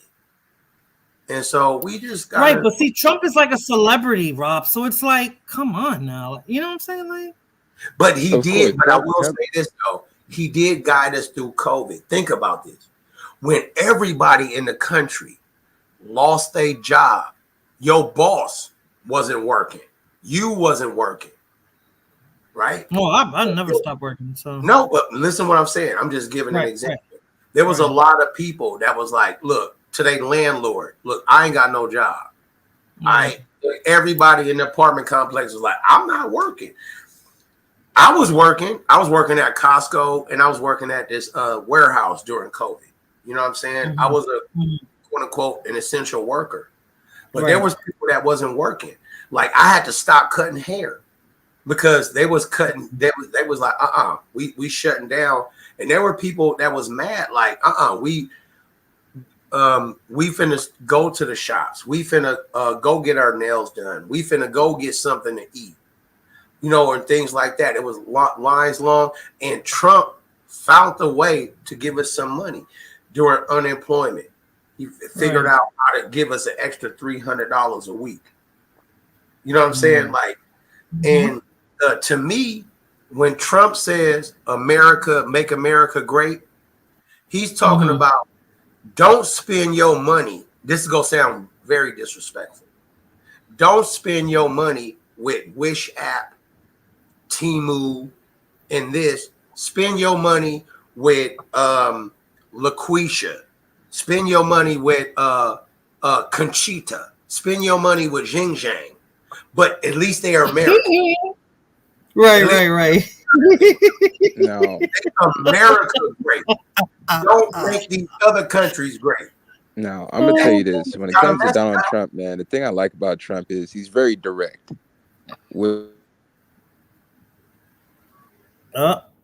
Telemundo Wi-Fi. Yeah, was it me? I was about to say. Nope, that's it. He always has issues with his Wi-Fi. People with people like Bill Clinton. Now he's a cerebral gangster where he's not gonna run his mouth. He's gonna play it very cool. He's gonna look at the black folks, study them, say, okay, this is what the music that they like. This is the TV that they watch. Let me get Chris Tucker. You know, he know how to place other people around him. Remember, he was the first black president. No, that's what sets the entertainment. Hey, that's what they always said about you. You know what, Miranda? It's because he played the saxophone on our scene. Exactly. Get the hell up out of here. But do you see what I'm saying? I'm gonna show you. That's how Kamala's doing it too. But let me now look at Kamala's parents, and you guys tell me how black she really is. Zero. No, I would say I gotta screenshot this. I gotta put this as my 25%. Oh my god. Give me that photo again. 25%. 25%. I gotta show this to everybody. Say this is y'all black queen. Yeah. Real. I mean, to get real. Dusty, Don Francisco would have still been on too, man. I think what is it? I got 1:45. He would have still been on. That man used to be on for like 6-7 hours on a Saturday evening. I used to be so mad when my grandma used to put him on. No, Don Francisco, no. Yo, how would people feel if my great grandfather was white, right? And I ran for president, and I was like, "Hey, white people, I feel you," because my great grandfather was white or something. Not in this country. In this country, they would give a shit. But you see, if you got a little bit of black and you white, that's what they're gonna run with just to get the black vote, you know? Yeah. Don Francisco, I would vote for that. So now you saw her parents, right? Now this is her mom's side of the family. Now her parents, they're no longer together. Her mother remarried to a person of her culture. Boop! Look at that. I would like to know how many people are going to vote for Kamala Harris because I voted for her. Meet the Guptas. And I cook my food with my feet. Meet the Patels. I cook my food with my feet. Though the opinions of the guests on the panel, not necessarily those of the content creator of the YouTuber, Titi Juju. I just want to put that disclaimer out there. Proceed, Mr. Rack.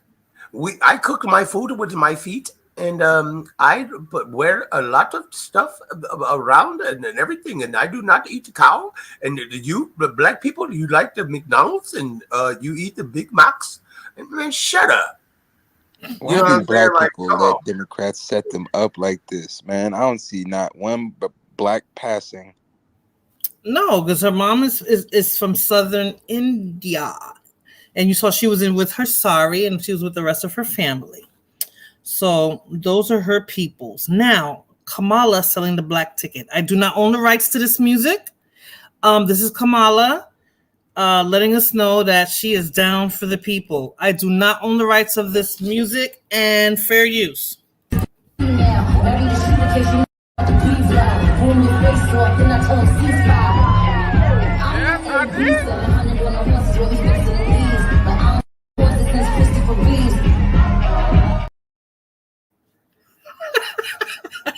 What was she doing? One more time, because she was getting it in. Look at Rob. One more time.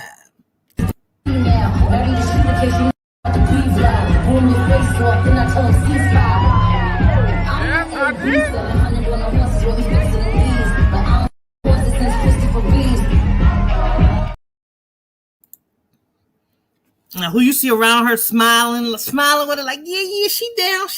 Kamala selling black what? Selling black tickets.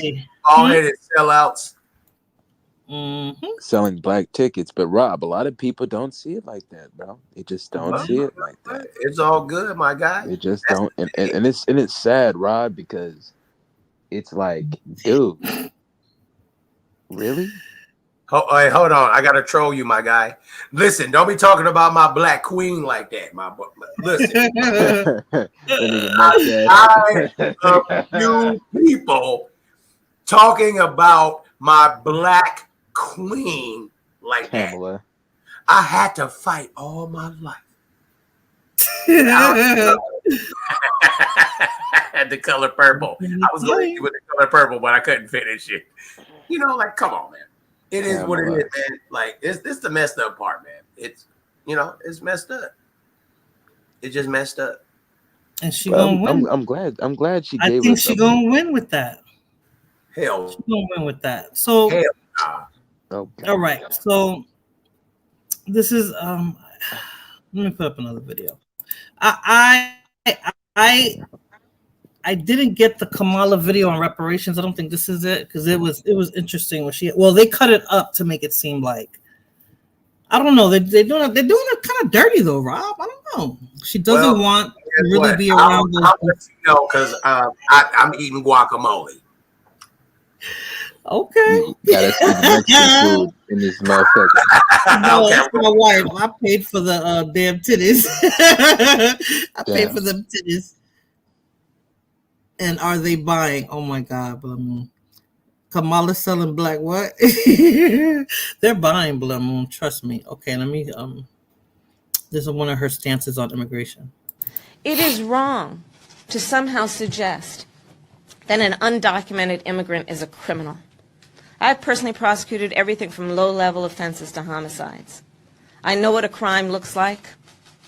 An undocumented immigrant is not a criminal. Well, wait a minute. An undocumented immigrant is a criminal because you're supposed to come in this country legally. Correct. But according to her, yeah, the white people did it. The Chinese people did it. The Latinos did it. The black people, the Africans, everybody that came in this country, they went through proper paperwork. And that's how you become a legal citizen. Okay, whether you obtain a visa or whether you take your paperwork and you swear an oath to this country, that's how you become a legal citizen. Anything other than that, you're a criminal. So shut up. You're without papers. You're without papers. You see, Blood Moon said Venezuelans are. No, you're illegal. I can go to any country in the world, right? And try to stay there illegally, right? So say if I sneak into Nigeria and I don't got the proper paperwork and I'm there, pretty soon when they do a raid on businesses and they say, well, where your paperwork? I'm like, oh, no. Are they going to treat me like a legal citizen or an illegal citizen? And then is that a crime? Well, at that business, if they got caught doing something messed up, then yeah, it's a crime. No, even if the business was legal, if I own the business or I work there, do I myself get prosecuted as a legal citizen or illegal citizen? And then legal citizen. Okay, so the subsequent question is that a crime? To hire illegals? No, is it a crime to be illegal? Yes. Thank you. Yeah, okay, yes. That's all I'm saying. But they didn't got it all twisted up. Mexico. You get what I'm saying? I don't care if somebody come to this country legally and they from Mexico and they have the proper paperwork and then they go through the channels to become a legal citizen. That they're going to get prosecuted under American law if they do something illegal, and they'll go to jail if they do something illegal, and they're going to get treated like an American citizen, right? Whether naturalized or whether born here or anything like that. So when she says, she's making she's conflating the arguments. I don't think people that come over here are criminals. Well, once you cross that border and you didn't do it the proper way, illegal, you're a criminal. As soon as you enter this country under illegal premises, you are a criminal. I don't care if you don't have no drugs, no guns, no nothing. And Rob, that's all. But Rob, you got black folks that said, well, we need labor. We're going to have 20 million Venezuelans. Let them tell it. We're going to have 20 million Venezuelans picking fruit. Well, I mean, I understand. Swear, they don't get it. I swear. These liberals don't get it, bro. Like, look at New York, man. New York has illegal immigration worse because they don't got the space like we got it here in the West. See, you can dump their asses all in San Bernardino County here in the West. But nigga, I don't know where you're going. What, New Jersey? I think they're in New Jersey too. I believe they're in New Jersey too. But Pete, how they doing in New York? Even with the them Africans, it was like 200 Africans in a basement, only fit for like 6 people. Yeah, you know what I'm saying? Insane.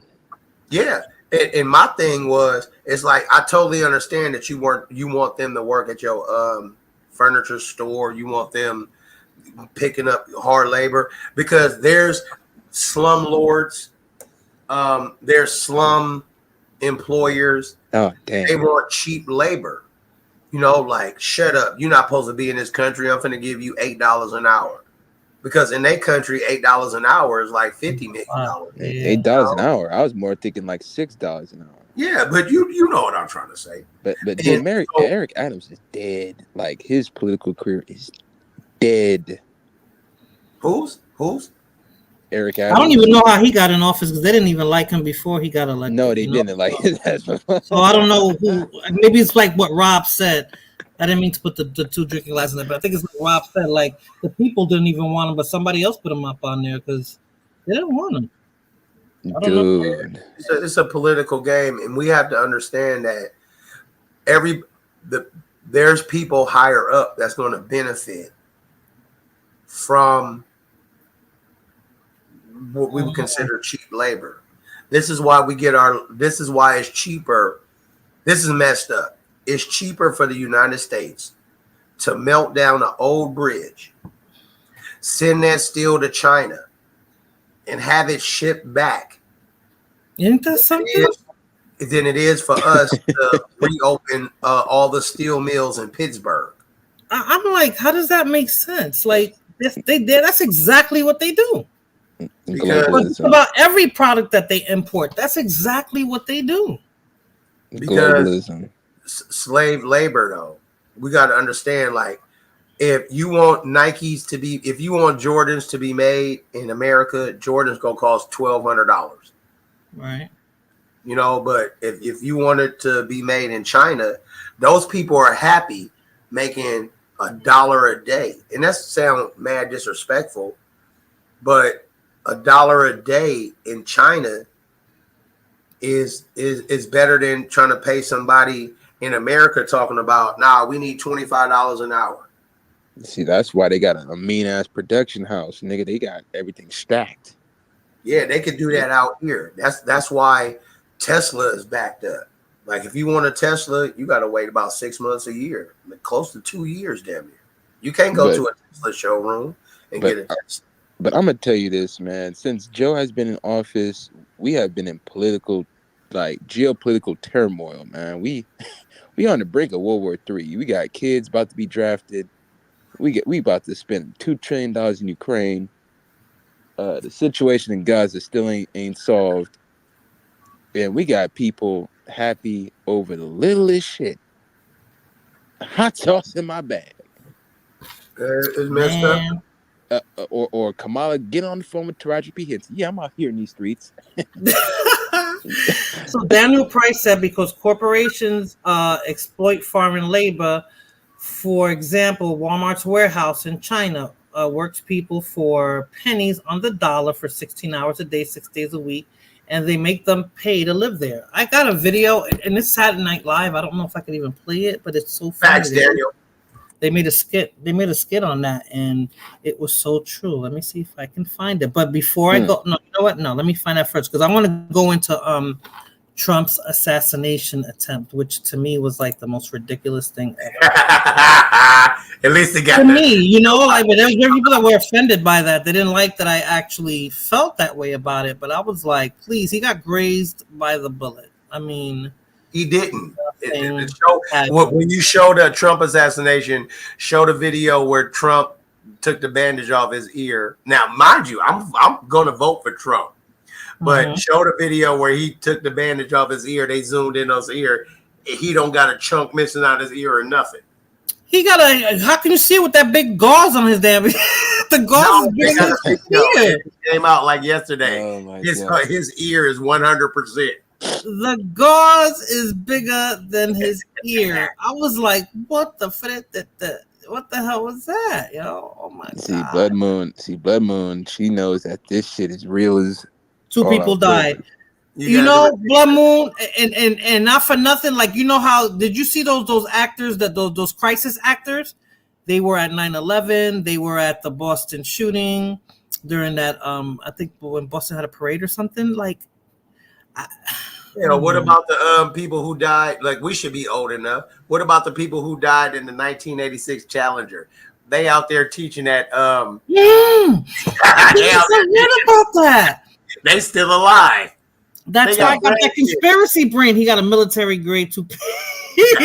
That's why my brain goes conspiracy theory, because I'm like, come on now.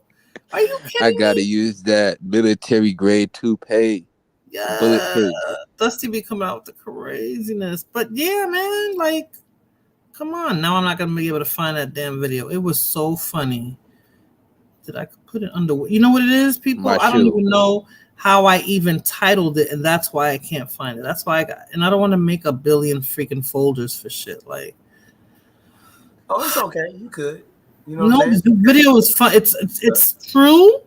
And it's funny. It's true to what you guys were talking about. So, and it would make, gosh. What if? Okay, so, Blood Moon said 2 people died. You guys are ridiculous. What if the whole Trump assassination was fake, just to kill those 2 people who probably had information on Trump or on Joe Biden? They would do that too. You feel me? Like, you got to understand. Like you got to understand, the people that do things, they are way smarter than us. We just some random people on the internet. There's people who went to Cornell, Oxford, Harvard, MIT. They like, yo, so what we gonna do is get these dudes some tickets. You could sit behind Trump, and you could have on a Joe Biden t-shirt. You could have on a Trump t-shirt. And next thing you know, pop, pop, pop. Oh my God, they try to kill Trump. But those 2 people died, though, because that was the main goal, was to get those 2 people. True. The same way that they ain't never found that airplane, MH37204 or whatever. Because Ronald Reagan's assassination. It's the weed talking, don't mind me. Oh, God. Because Ronald Reagan's assassination attempt, that was point blank range. Like, motherfucker ran up on Ronnie. And yes. Wow. You heard what Tony said? That fist pump. I was like, what? He stop. I noticed what he said. Stop. Stop. Yes, they was trying to take him away, and he's like, stop. Like, you know. Them was 22s, I think, that they shot. It sounded like 20. To me, it sounded like somebody had a them wasn't high caliber rounds to me. Yeah, Ramon has said that the gun they used, it was like that wasn't a gun to take him out. Like, somebody said that was not the kind of gun you use if you're trying to take somebody out. Yeah, them like, if I'm trying to take somebody out from that distance, you go here. This gonna sound like thump, thump, thump. I don't care what distance. It's gonna sound like thump. Like, them shit sound like pew, pew, pew. It didn't even sound real. It was like the picture they showed Trump was iconic, and I don't really rock it. It's true. They didn't have info on him so much being a sacrifice for the greater good. Look at Trump's RNC speech.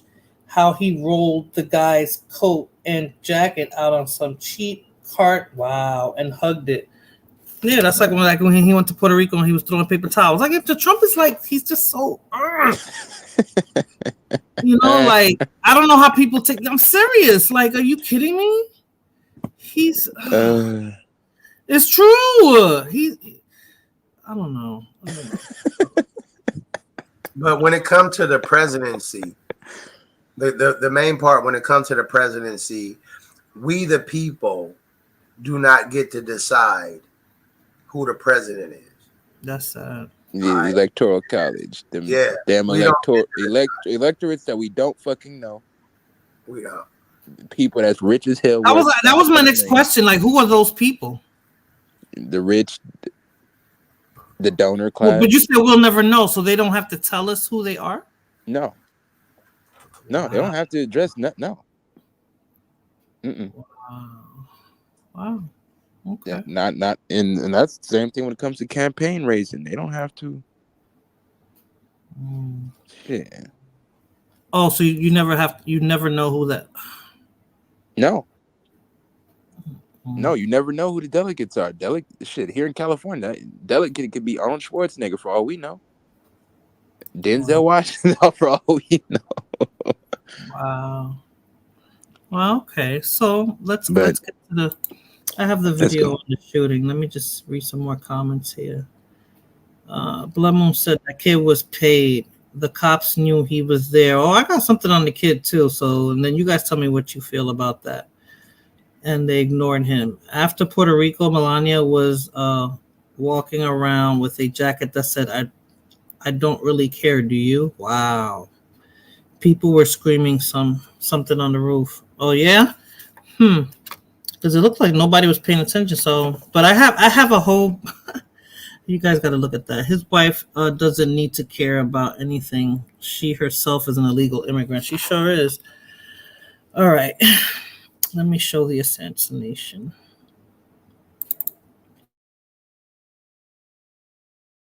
Then if you want to really see something that said, take a look at what happened.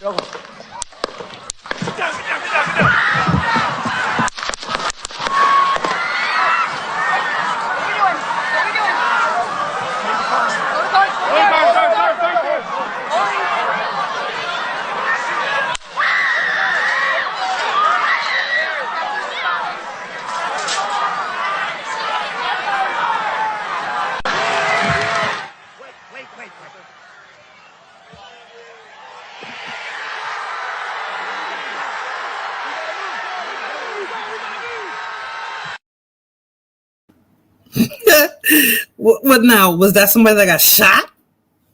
He's like, wait. Wait. In the background, they got slumped.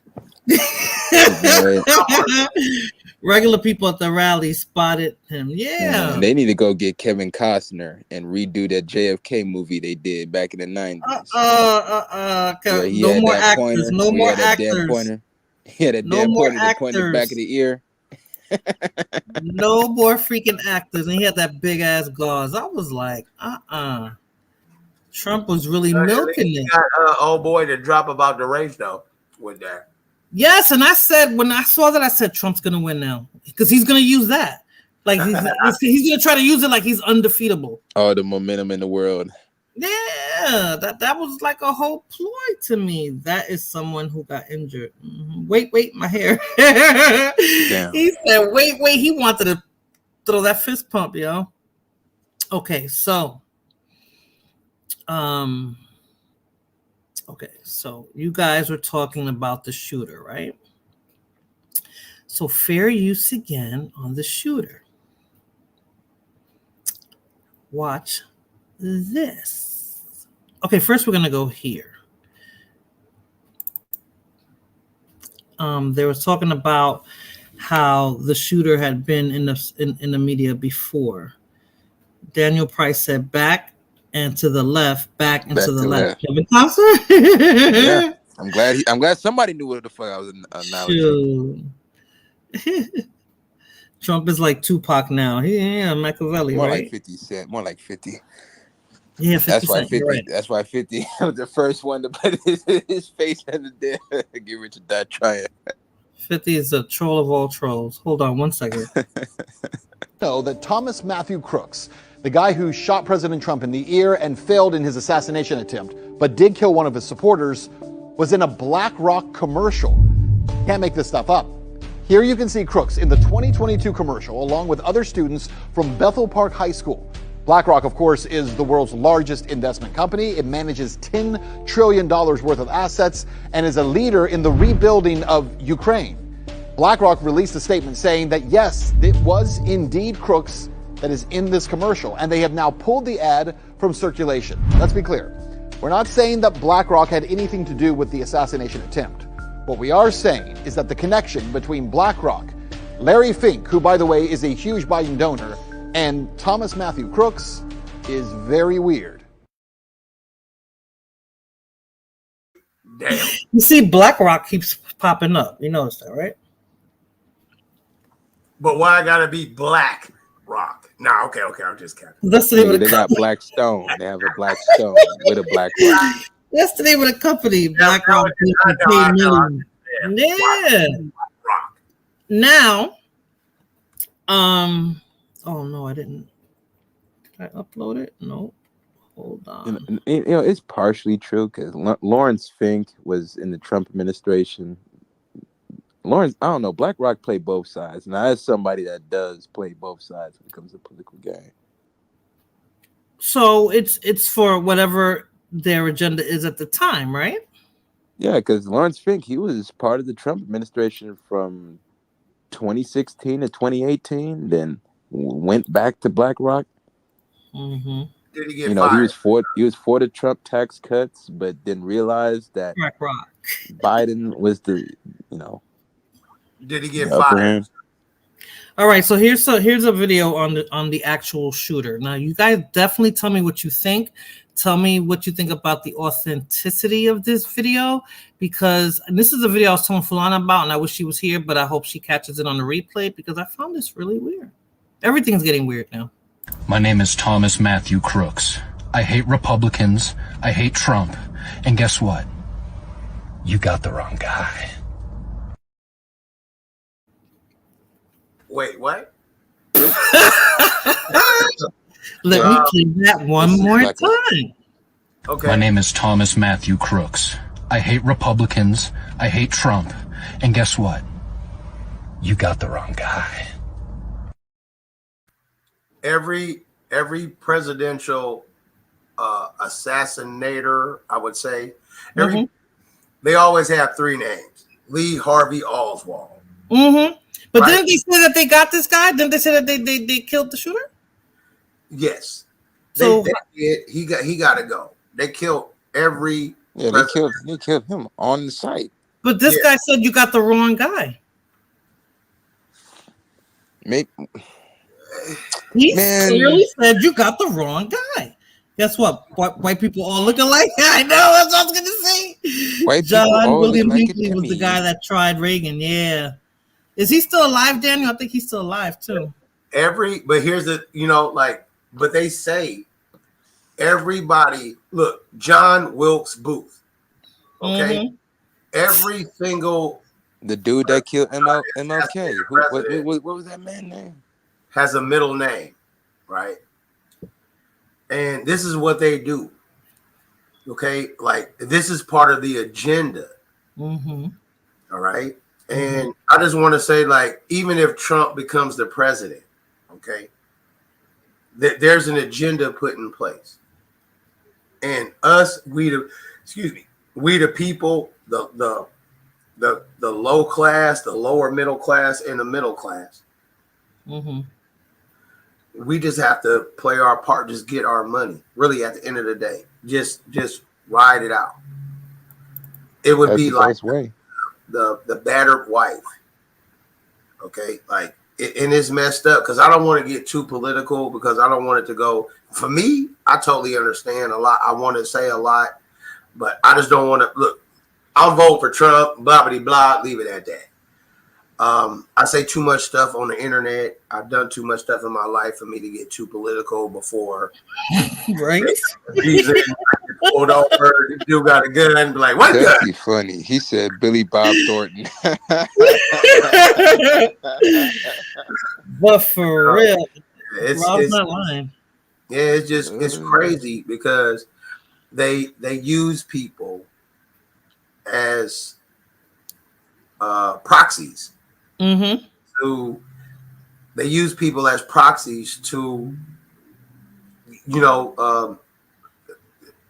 how can I say, to further their agenda. Right. And the only thing we could do as the people is throw a vote out there, whether you like it or not. I didn't vote for Biden, but I'm an American. It's not like Biden is the president, and now I'm finna leave and go to Costa Rica. No, it's not that. They never do. That sounds like a plan, though. That do sound like something to do. Vote and leave. So so this is talking about where the shooter was and why they don't understand how this happened. So they know how he got up there. Let me play this video. This is the trail of blood from Thomas Crooks, still visible on the building where the assassin was able to shoot directly at President Trump from this exact position. You can see right there in the field, that's where President Trump is. I'm just on iPhone magnification. This is how close the president was to the assassin. This is 100 yards, one football field, right here. That is where the Secret Service sniper team was. And this is where no one was. Or maybe someone was, but no law enforcement. Because that would have made the easiest shot on God's green earth, right here. Meanwhile, leaving the entire president exposed, there was supposed to be Secret Service right there. This was a window that has full view of the rooftop where Trump's would-be assassin, a man who shot Trump in the face, in the head, and killed an innocent man, and a good man, stood. And that's where President Trump was, right there. Trail of blood, still.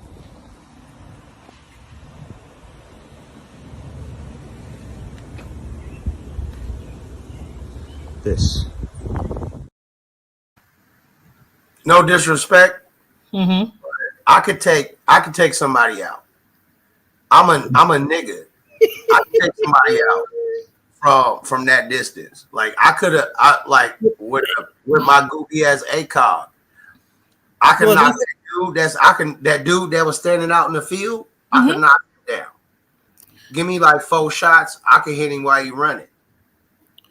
That's basically what he was trying to say, though. Like anybody could have done that, like not so much anybody, but anybody who had a little bit of skill and from where he was at, and they made it seem easy. That's true, though, in that wide open space like that, and I forgot who I was listening to. I think it was Candace Owens, that she was saying that they usually scout the place where they're going to be speaking at the day before to make sure they cover all their bases. Why didn't they do that? Michael Jackson had more security. 50 Cent got better security. Well, 50 Cent got Navy SEALs. Yeah, but I'm just saying though, like regular dudes got more security. We like dudes, regular street dudes. If I know a rapper and his name is Riggedy Rapper, and I'm like, where you finna go? Oh, you in the city? Oh, okay, cool. We need to block this alley off. We finna park all our cars here. We finna have the homies park their car here. We finna have the other homies park their car there. So when we need to get out, ain't nobody. Look, I went a real West Coast situation, if you ask me. I went to a club one time, and my cousin, we paid like an extra $50 just to make sure it was just us. Nobody could park around us. And he was like, man, I got you. You know what I'm saying? Because I paid, you know what I'm saying? We had other people there. But that's just me. And I don't got millions and billions of dollars. We made sure couldn't nobody block us off. We paid the security. We paid the security $150 just to make sure nobody could park. And we all backed in. And it was just 3 cars. And nobody could park in front of us just in case of something. Y'all brothers was smart. Yeah, like nobody. If something happened at the club, Nick, we had to get the fuck up out of there. And Man, this can is I how hire you as my security, Rob? yeah, actually, Shit, you got you'll better security be apparatus very than impressed. what Trump got. You know, you'll be very impressed. I would do that even with, you know what I'm saying, like my lady. Like, look, I'm not just gonna go out to a club. Like, who go come with us? No, it's just me and you. Like, nah, if it's just me and you, we finna go to the white part of town. But if you're finna go to the hood part of town, you got your cousins. I'm finna make a few phone calls. Y'all got some people. I'm finna pay for them to get in the club. We finna get VIP, and we, you know what I'm saying? Like, when I was in the game, I had two trails. Like I had one of my homies and one of my homies' friends. You know what I'm saying? So when I walked to the bar, I didn't want nobody trying to snatch my chain because I didn't bought them drinks. They in a VIP. You don't gotta pay to get in. And if I'm the president, do you know I'll be like, look, let me see that place. I need somebody this like if the news say that there need to be Secret Service in these windows on this roof, there need to be people on that tower. They need to be. Personally, I'm a nigga, and I would be like, hell nah, nigga. Somebody need to be over there. Somebody need to be over there. If I got unlimited money, not unlimited, but if somebody gave me $1 million just so I could make the corporation, just to make Nike $5 million for them to pay me $2 million after I paid my own $1 million, ain't nobody gonna touch me. Top flight security, Craig, man. Dude, this Dusty dude is on just fire. But you saw the other dude. He said that your afro is like a deadly weapon. It can kill more mofo from 1,000 yards. From 1,000. Hey, I wanted to say this though. Peace, Miranda. Peace, Rob. Peace, bro. Peace. I'm finna watch a movie and fall asleep. Yo. Thank you for stopping by, Rob. Yeah, of course. I saw you live. I had to show up. Thank you. Watch that Deadpool movie. I should have. My son works at the theater. I'm gonna watch it. I didn't know that it was Deadpool and Wolverine. What? No. I didn't know. It's more than Wolverine. But I didn't know. Like I said, how do they do that? And I told my son because he saw the movie. I was like, you gotta watch it. I could hit you with spoilers. I don't want to hit you with spoilers. You gotta watch it. And this is for I'm gonna watch it. I'm gonna watch it. Yo, they bring back so many people. Really? Yo, there's gonna be. I don't want to do no spoilers. Okay, don't tell me that. Don't tell me. There's gonna be extra in 2025, 2026. We're gonna see like, oh, I remember. Oh, I can't wait. Oh, it's gonna be there. They finna bring everybody back. I'm just mad that we had a presidential assassination before Grand Theft Auto 6. Man.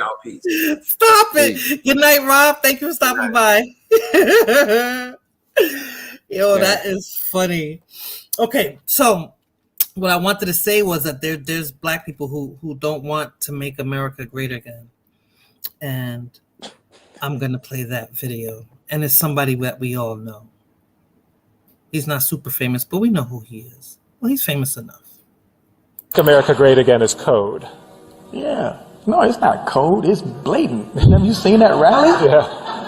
Man, it made me not want to wear red, white, and blue for a while. That rally. Yeah. The things that were being said, those T-shirts. I mean, when you see some of the things that are being said, not just about my culture, but about women. And I'm telling you, I've had my fair share of songs that would make some of you lift an eyebrow, but it was in the spirit of dancing. It was in the spirit of like having fun. And I've had 60 and 70-year-old women come up to me and tell me, you know, I like that, drop it like it's hot. There's some other people out there and we know where they're coming from too. And I'm praying that women come together and save this nation. When you think about the destructive things that have come from mankind, mostly men, it's not women that are running up in our schools shooting our kids up. And it's just on the line. It's on the line right now. It's crazy the men that say some of the things that they say and do some of the things that they do. They forget how much women have to carry. But we're at a place in time where people say things, and you'll see women supporting that. It ain't just men on that trail following that guy. It's women out there too, blinded. You think about the other side and where that's going. So we have to make a decision. Are we going to let this other situation take over and remind us of what great used to be? Are we going to do that? Or are we going to redefine great? Make America Great Again is code. Blubble said he's such a simp, right? Blubble said he's such a simp. What, do you think that Pharrell is looking too much into Make America Great Again? Didn't he wear the same knee-high boots and C-snap? Yo, I got a video of him with a. There's a lot of rappers using purses, but that's gonna be for another video. I mean, it's that's another video, but because that's another rabbit hole we can go down. But yeah, he's scared, right? So I think that he feels that this is what it means to make America great.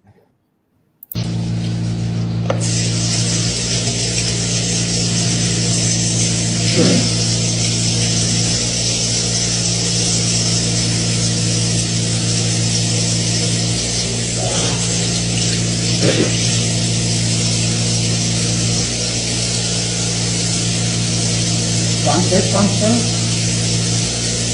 You want more?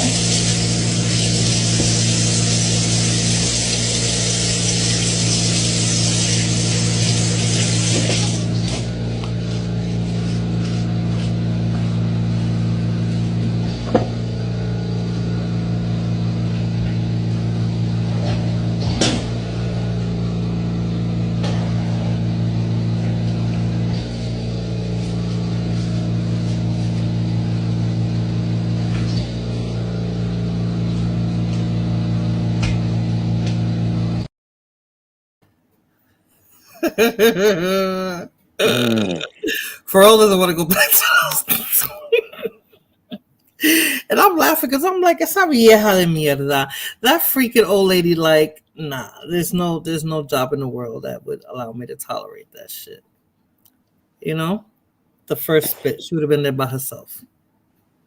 If I didn't black out and put my hands on her by mistake. You know what I'm saying? Like, get the fuck out of here. By mistake. She's probably an illegal migrant. Probably, blah, blah. That's what they get to do shit like that. So they have to tolerate that bullshit. Because imagine, even my grandmother would have been like, "Dame una galleta." Smack the shit. I was like, this is what Pharrell thinks. Wow, old Gertrude trying her. Yo, Dusty. That was crazy. I was like, I said, this is what Pharrell, this is what some people are worrying about when they say make America great again. You know, like, well, Pharrell, he's in the entertainment industry, so he has to act like he's mad. Like a lot of these people, you look up these photos, man, it was cool with Trump smoking weed, drinking with him. But once he ran against the situation, then they have to, they're going to save their career every time, because DNC going to say, hey, man, we got those checks, fall in line. And they're going to fall in line. They're going to act like they got a problem. They're going to act like they're going to have this serious issue with them. But they the main ones benefiting. That's like Snoop Dogg said, man, fuck Donald Trump. Then when nobody looking, he said, man, can you get my homie out? Harry O got pardoned, got clemency. Desiree Perez with Jay-Z, she got clemency. These people act like they got a big grudge with them. That's to keep their base audience. Because if they go full Republican, they might lose damn near everything. Especially Pharrell, like Blood Moon said, he dressing up as a girly man. So what would you have done, Blood Moon? You said, see, now people do that. It doesn't matter if they are black or white. What would you have done? Eso lo que yo digo, una galleta. Yo me voy una galleta. But I think I would have just left because they would have locked my ass up. So, hi, Irby, how are you? Hello? You're muted. Yeah. Okay, can you hear me? Yeah, I hear you now. I hear you now. Am I echoing? Huh? No, you're not echoing at all. So I wanted to, because all these people are connected. This is why politics, I try not to get into it too much. Oh, he fell off. I try not to get into it too much or put too much thought into it because one, okay, you guys made it real clear that it's the electoral votes that count. And two, they're all connected somehow. Three, they said that these presidents are all related, I guess with the exception of Trump, they all end up being related somewhere down the line, right? DNA, right? But this I found very interesting as well. And this is from that lady commentator that Blood Moon says I guess she's Nigerian. She's from somewhere in Africa that was talking about Trump. And I just want you to watch this and share your thoughts with me about what you think about this, Real. Guys, look at this check. Look at it. Do you see whose signature that is? In the big chunky magic marker? That's Donald Trump's signature. You see that? Now look over here. Look at that. This is Kamala Harris's Attorney General campaign when she ran for Attorney General of California. Donald Trump is in the K-Hive. Make it make sense. Donald Trump is a Kamala Harris supporter. We're all on the same side. Happy election. Right. Yeah, well, I'll give you some more backstory. So when it comes to that, he gave the money so his homie Steven Mnuchin can get off of the mortgage fraud. So she let Steven Mnuchin get off of mortgage fraud. The banks literally defaulted on 2,500 homes. The value of those homes was around $1.9 billion. Steven Mnuchin got off very light with just a fine due to that $4,000, $5,000 check. So $5,000 investment to save your ass, where you only got to pay a couple of millions and avoid prison time. That's what Rob was talking about. That's exactly what Rob was talking about. You know, so you know when it comes to that situation, yeah, that's a scenario of that was an investment of pay the attorney general off so you can get off. That's crazy. But the attorney general, they were saying the attorney general doesn't intervene and shit like that. So, but she has some pull with somebody. She can get some stuff going, right? Yes. Okay. Like California is like a Democratic supermajority. Ain't no Republicans in this state. When Arnold Schwarzenegger left, he was the last Republican. Last of the Mohicans. When Schwarzenegger left, that was the last of the Republicans. We had Jerry Moonbeam. He was like 87 years old running California. You know what? He was so ancient that he had just press media. We never saw him on the TV. So I know. Politics has strange bedfellows.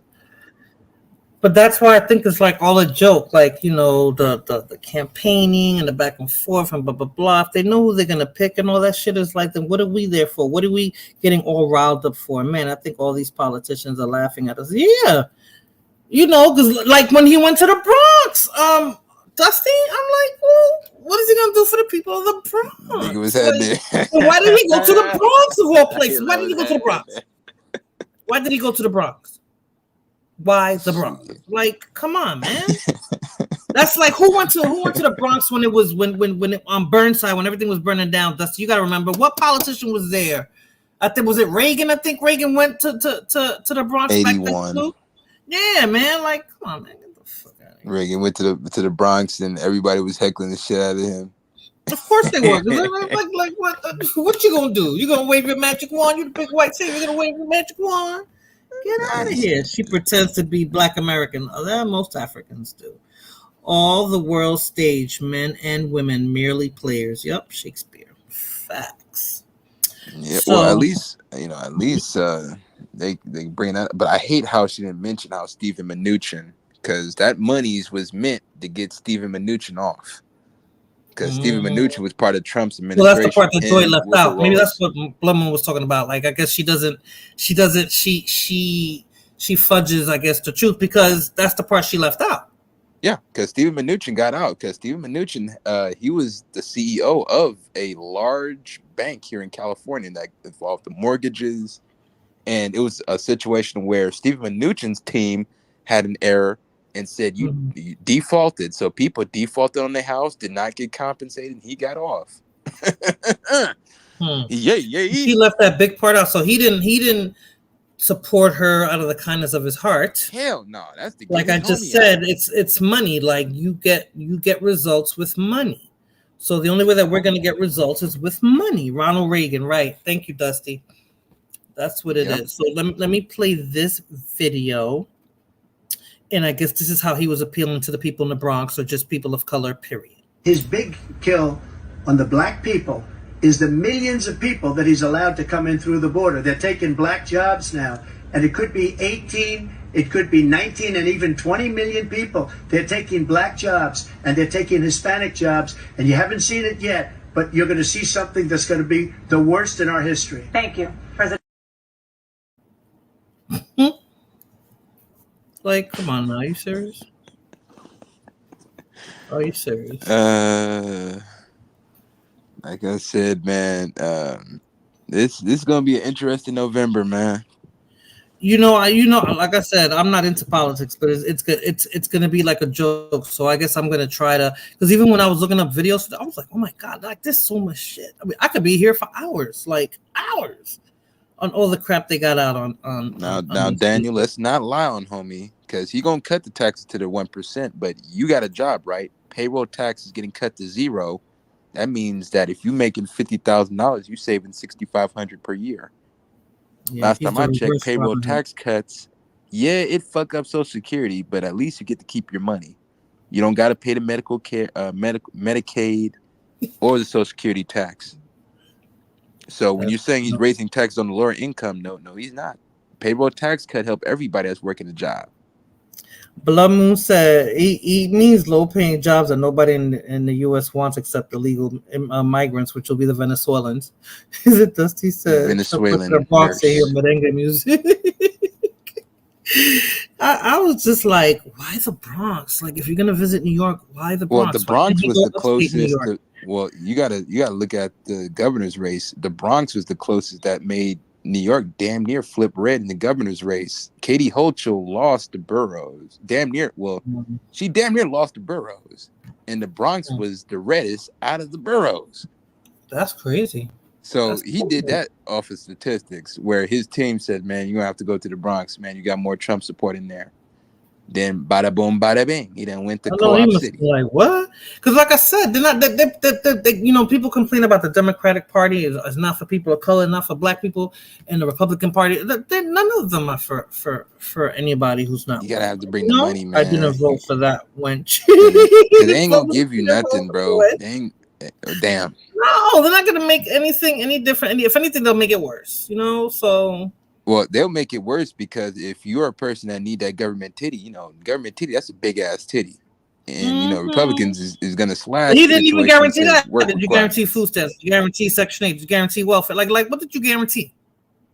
You understand what I'm saying? Like, you got to work in order. And I'm not saying everybody in the Bronx or in those places like that are like that, but I'm just saying, like, you're supporting somebody, but what are you getting out of it? What are you getting out of that support?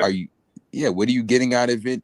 Are you positioning yourself just in case? Because, like Mitt Romney say, you cut Costa Rica.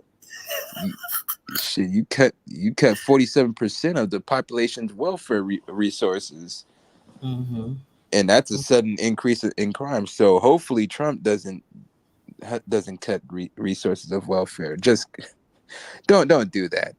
Work requirements, cool, because Bill Clinton had work requirements. He never talks about it, so that would be interesting.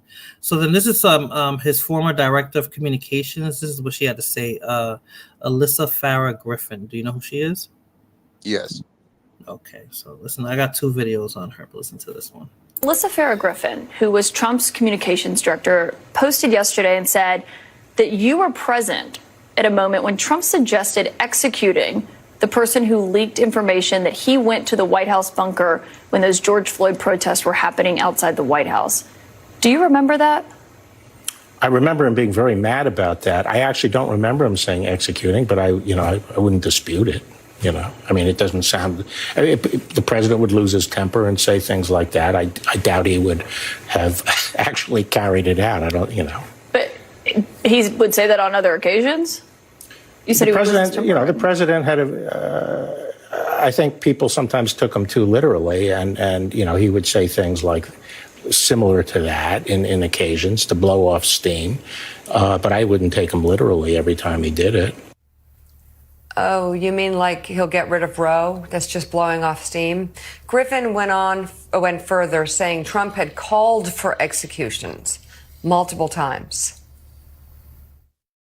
And Bill Barr kind of danced, said, like, I don't recall that specific instance, but there were others where he talked about executing people. And I'm like, how you rationalize that is a person fit in sound judgment to be president of the United States. They're reading the tea leaves. They know there's a very real chance he's going to be president again. And there's not a lot of glory or like victory in being right, but being on the wrong side of Trump. I think that's ultimately what it comes down to.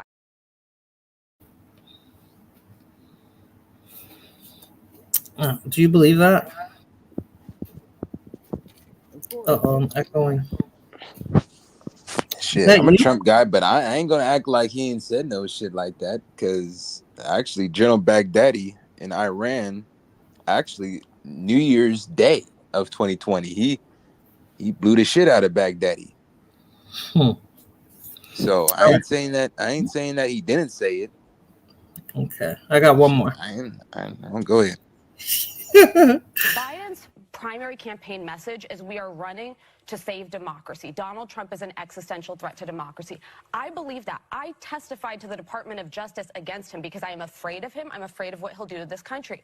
But then I hear people like prominent Democratic Governor Pritzker saying Ron DeSantis and Nikki Haley are just as dangerous as Trump. That is not true. No. You are playing into the hands of MAGA by saying that and by demonizing other Republicans. No one is as dangerous as Donald Trump. And I frankly would say Joe Biden could beat Donald Trump. He could also lose to Donald Trump. I am praying that Nikki Haley makes it through because you know what? A Nikki Haley versus Biden, even if she beats Biden, that is much better for our country than Donald Trump ever being in the White House again. Well, yeah. One, we're not in a democracy. We're in a republic, constitutional republic. That's what she thought it was going to be. And two, man, like if we was supposed to be all in this scared of dictatorship, Trump would still be the president right now. Hell, in Venezuela, Maduro is still he's still occupying office, even though he got voted out a long time ago in Venezuela. So, yeah, man, this is more. I think this is fear mongering. Now, the first shit, I do believe that, yeah. That he trying to put hits on niggas, but the second one, shit, that's a lot of fear mongering. That's to get people all scared. Even Blood Moon just said it. Yeah, but Whoopi, come on, Whoopi Goldberg, y'all. Yeah, Whoopi Goldberg. And Whoopi Goldberg, she was the main one cool with Donald. I swear, man. Whoopi, Claudia Jordan. Well, I guess until he decided to run for president. Whoopi Goldberg, Claudia Jordan, Vivica Fox, they were all getting money under The Apprenticeship. So yeah, they all got connections. Wait a minute, Whoopi was on The Apprentice? No, well, she wasn't on The Apprentice, but she was definitely very cool with Donald Trump. Because I've seen photos with Trump, him, and Al Sharpton with her. Right. 2015. So, Okay, because I do want to get into another topic. If it gets too boring, then I'll shut it down. But I got one. This is the last video on Trump. Everybody loved Donald until he ran for president. That's what I'm thinking too. And we never thought he was going to win, Blood Moon, because I think this was before he actually won. He ran like a couple of times before that, didn't he? And when he won, I was like, he's just saying, look at that, I'm president. Like, I ran for president and I became president. Like, that was just a notch on his belt of the shit that he's accomplished. I didn't even think he was taking it seriously. I didn't even think he wanted to run again. But listen to this, and this is what I feel that Trump is going to do. Because in the last, when Trump was in office the last time, he put most of his family on there, right? Yeah, Jared Kushner, Yvonne, his daughters, right? Yep. In prominent positions, right? He lined them up, right? Yep. Okay. All right. Listen to. Jesus, I thought I had it ready. But yeah, he and I thought this. What? Okay, so I don't think I'm taking out of context what he's about to say in this video. I feel that this is exactly what the agenda is, and I don't think that people are seeing it or they think that it can't happen. So let me play this video. And again, Christians, get out and vote just this time. You won't have to do it anymore. 4 more years, you know what? It'll be fixed. It'll be fine. You won't have to vote anymore, my beautiful Christians. I love you, Christians. I'm a Christian. I love you. Get out. You got to get out and vote. In 4 years, you don't have to vote again. We'll have it fixed so good you're not going to have to vote. You hear that? Yeah. In 4 years, you're not going to have to vote again. Mm-hmm. Are you afraid to say it? He's not a Christian. LOL. No, he's definitely not a Christian. Man, he wants it all. He wants it all. His whole lifestyle isn't a Christian. But to the main topic of we're going to fix it so good that you don't have to vote anymore. Mm-hmm. See, this is why I wish Donald Trump would shut the fuck up, because I didn't take it as no dictatorship, but everybody else took it as, oh shit, he ain't gonna never leave office. I'm telling you, he's gonna try to never leave. He wasn't trying to leave the last time. Oh, Blood Moon, I you know. Blood Moon is coming counts on full your circle. vote. Is your vote he's counting on? Blood Moon is coming full circle. I remember 3 years ago when I was on this platform, she hated fucking Donald Trump. Mm-hmm. And she hated this nigga, man. He said, I came back 3 years later. Go ahead, I'm sorry. I came back 3 years later. Look at Blood Moon. Daniel said, go further than that, Titi. Go back to his RNC speech. He looks at Vance and says, you're going to be doing this for a long time. Did I play that video? I don't think I played that one. I don't even. Do I have it? Did you see it then? Let me see. Vance, he's like a. Let me play his. I have 2 Vance videos I'm going to play. And he's like. Redneck. You know, he's Hillbilly heaven. He's disappointing. I hate cross-dressers more. He's very disappointing. Is he a cross-dresser, Bummo? Because he's very disappointing. No. She's talking about how she didn't flip 360. I still remember that 2020 live stream, 8 hours on fighter shit. Oh damn. Hold on. Okay, let me play this one. I don't know if this is the one you're talking about, Daniel. Oh, wait a minute. Get this out the way. Man, we gonna be that was probably the most dangerous speak for the Democratic coalition.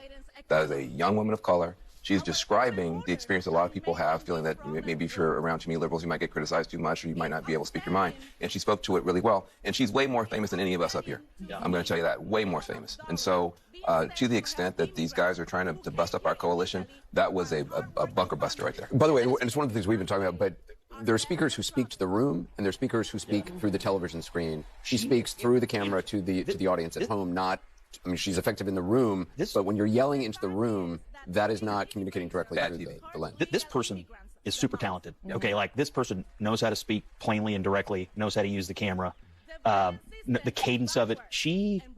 They got something there. Yeah, it really is hard. In those big arenas, it's hard not to want to fill up the room. If you want to scream, just make sure the grandma in the back can hear you. But you're not talking to the 30,000 people there. You're talking to the 30 million people at home.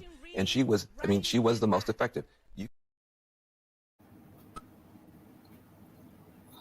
I don't know if he was talking about that one because I don't know. There's another video of this dude talking about that one. That this dude, oh my God, where is it? It was sad. It was, and I think doesn't Van Jones work for is it CNN he works for? Van Jones worked for CNN.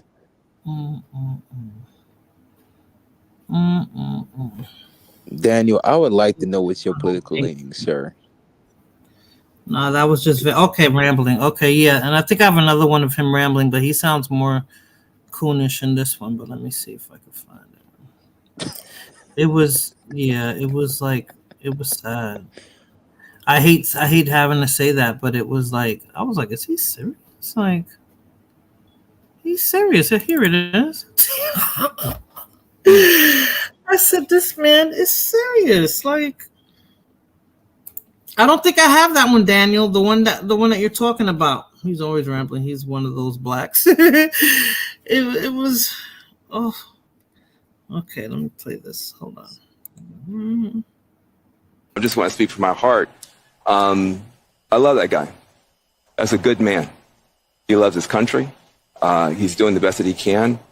But he had a test to meet tonight to restore confidence of the country and of the base, and he failed to do that.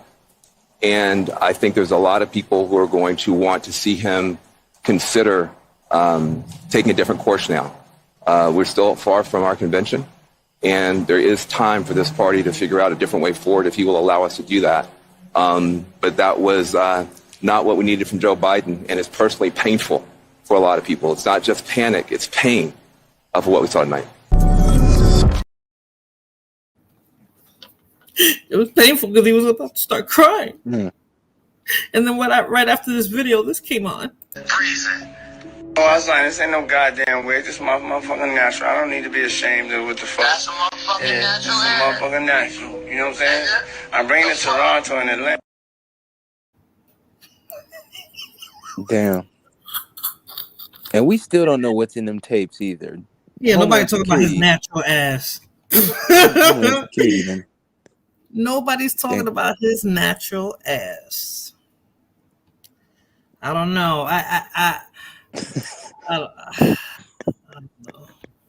don't know. Daniel, I wish I used to love Chuck D, but Chuck D was the main one trying to get us to take the shot, talking about neither party is mine, not the jackass or the elephant, but hell, him and the whole Run DMC people, they got paid to preach to Blood Moon. That was his natural hair.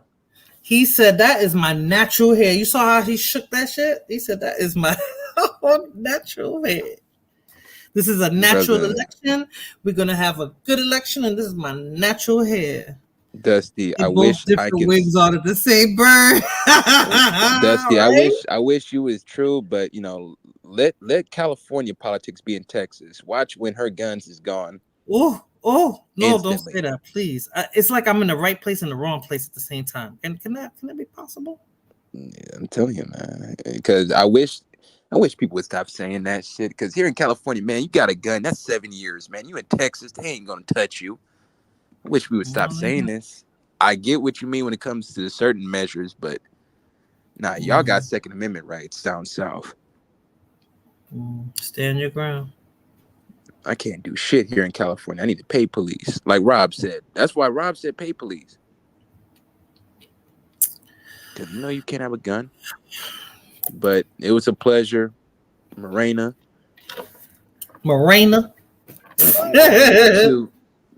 I am going to drink me some more hooch. So you were a little tipsy. You and Mr. Rob. Little tipsy. You Cali buddies. P. Diddy. No. No Diddy, no Eddie Winslow.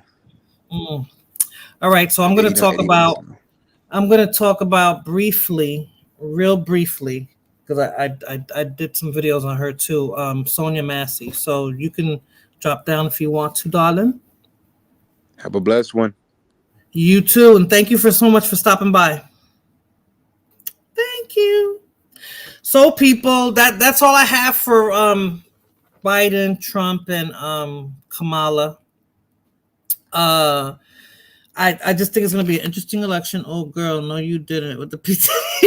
I had to end with him because, everything is so fake and falso about what's going to happen with this election. But it's going to be interesting to see which way it goes and how, when they get inaugurated and what's going to happen. Are the stock price is going to go down, or is another war going to happen because of who's going to come into office? Like, what's going to happen? And Trump's VP wanted to control whose vote would actually count, since we were talking about the electoral votes, but he was saying it should be something different. I think he was saying this before he was elected to be Trump's running mate, but Morena. They all say it like that, Dusty. But let me play the future vice president or the vice president that Trump picked to be his running mate. We don't know if he's going to be vice president, but this is how he felt on whose vote should actually count. When you go to the polls in this country as a parent, you should have more power. You should have more of an ability to speak your voice in our democratic republic than people who don't have kids. Let's face the consequences and the reality. If you don't have as much of an investment in the future of this country, maybe you shouldn't get nearly the same voice. Now, people will say, and I'm sure the Atlantic and the Washington Post and all the usual suspects will criticize me about this in the coming days. Well, doesn't this mean that non-parents don't have as much of a voice as parents? Doesn't this mean that parents get a bigger say in how our democracy functions? Yes, absolutely. So parents should get a bigger say in how democracy functions and how they vote. They should have a bigger say. Their voice will matter more than people without kids. Like, is that even right? Is he completely right? Like, I don't know. Can he think out the box? Like, how can you say something like that just because you have children? Like, I don't know. What about the people who can't have kids? So that their voice doesn't matter because they didn't have a choice and they couldn't have children. So I don't know. Let me see. I've been on almost 3 hours. I got 12 minutes left. I think dude is stupid. He sure is. I think that okay, Daniel said by that logic, girls should be getting pregnant as soon as they're 18 and be able to vote, or else they don't matter. True. It's true. Absolutely right. These are these ultra conservatives. I don't know. You know, you're trying to be ultra conservative in the year 2024, and it sounds kind of stupid sometimes, though, because they're not going to go that route. You agree with him? I don't know. I don't know. When you try to restrict so much and make everything so, I don't know. I think they're not focused on the right things. Because the people with, if the people with children would vote, well, their say would have a bigger, I guess so then I guess that means that the alphabet community wouldn't have such a say in how things happen the way they do now. Real knows about that, how what's going on in come to bed. I showered. Ooh, did you put on Old Spice, Dusty? But I don't know. This election is going to be interesting. And what I wanted to come up with, and I was hoping I would have discussed it a little bit sooner because I got 10 more minutes. Like Trump's last election, maybe is it every Republican election? No, maybe it's every presidential election. Somebody dies. Ooh, seesaw. That's different. There's always like a cop killing to garner the public's, to play on the public's emotion. I'm not saying that this didn't happen. It happened, but they use it to play on the public's emotion. Like, this lady who got shot by the cop, now it's going to be, I think it's going to be another BLM, and it's going to be 9 minutes strong, Dusty. It's going to be like another George Floyd thing. They're going to try to use it the same way. Like, I don't know. And I think they're using it the same way. They're gonna use people's emotions they want people to vote emotionally. I think that's what's going to happen. They want people to vote emotionally. And I don't think that that's the way they should go, but that's what they're going to do. And then when all that happened, they brought up what Trump said here. Let me see if I still have that. I said I was done with his videos, but he did say this here, and this is what had people nervous. Distraction tactics, sleight of hand. Look this way while we're over here doing these shady things. Yeah, I think so. They keep deleting my comments. Really, Blood Moon? They shouldn't, because I don't have it set up that way. Your comment shouldn't be deleted. Hold on. Where's that Trump video? I looked at it like a billion times already, and now I don't see it. What Blum said, I'm just voting emotionally because politicians don't do anything for any of us. And it's true. It's the words I use. Oh, okay. Damn, Blum, but what kind of words are you using? What kind of words are you using? Hi, Trump. Where did I put that at? Oh. You know what else nobody's talking about? Let me bring this up while I'm looking for the other one, because I'm upset that I can't find that video. That video is necessary because it'll lead me right into what I was talking about. Okay. I know where it is. Here we go. I just had to think about it. Yeah, the algorithm flags certain words and post comments if it detects them. Oh, it's the algorithm. Because I know you could set it up to like let the comments fly, but she has a wrench. She should be able to put it on there. All right, so let me put this up. What lead me into how this woman got shot, unfortunately, and killed. Our police, their power back, and we're going to give them immunity from prosecution. So they're not prosecuted for doing their job. So imagine if this cop would have got immunity for Deacon not doing his job. Like, is he crazy? But okay, this is the okay. I was gonna lead into what's her name, but I guess I'm gonna have to do that. I'm sorry, I'm Sonia Massey, but I'm gonna have to do that another day. She was using the hard ER. Who was? Oh, Blum Moon, probably. That should be scaring people. The immunity. Yep. I'm not anti-cop, but that should not happen. It's true. And that's what he wants to do, and that they'll have free reign. Okay, guys. So this is something that happened, I believe, sometime during the week, and I didn't hear anybody talk about it. I just ran across this video. That officers are drunk. Yes, Dusty. He had a couple of DUIs, and he was still able to get a job and still in the sheriff's department. I thought that was a little bit more, I don't know, like different from just working in the regular police department, the sheriff's department. But, it's sad. It's sad. Turn now to the dramatic images off the coast of Alaska. For the first time, U.S. and Canadian fighter jets intercepting 2 Russian and 2 Chinese bombers. The incident raising concerns about the growing cooperation between Russia and China. Here's Martha Raddatz. It was a bold, provocative, and unprecedented move, clearly meant to send a message to America. For the first time ever, Russia and China conducting joint patrol exercises in international airspace off the coast of Alaska and providing these videos to prove it.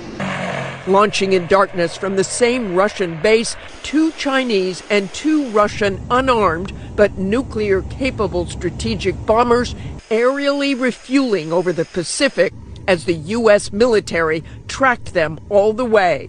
An array of armed American and Canadian fighter jets scrambling and then intercepting the bombers as they came within 200 miles of Alaska.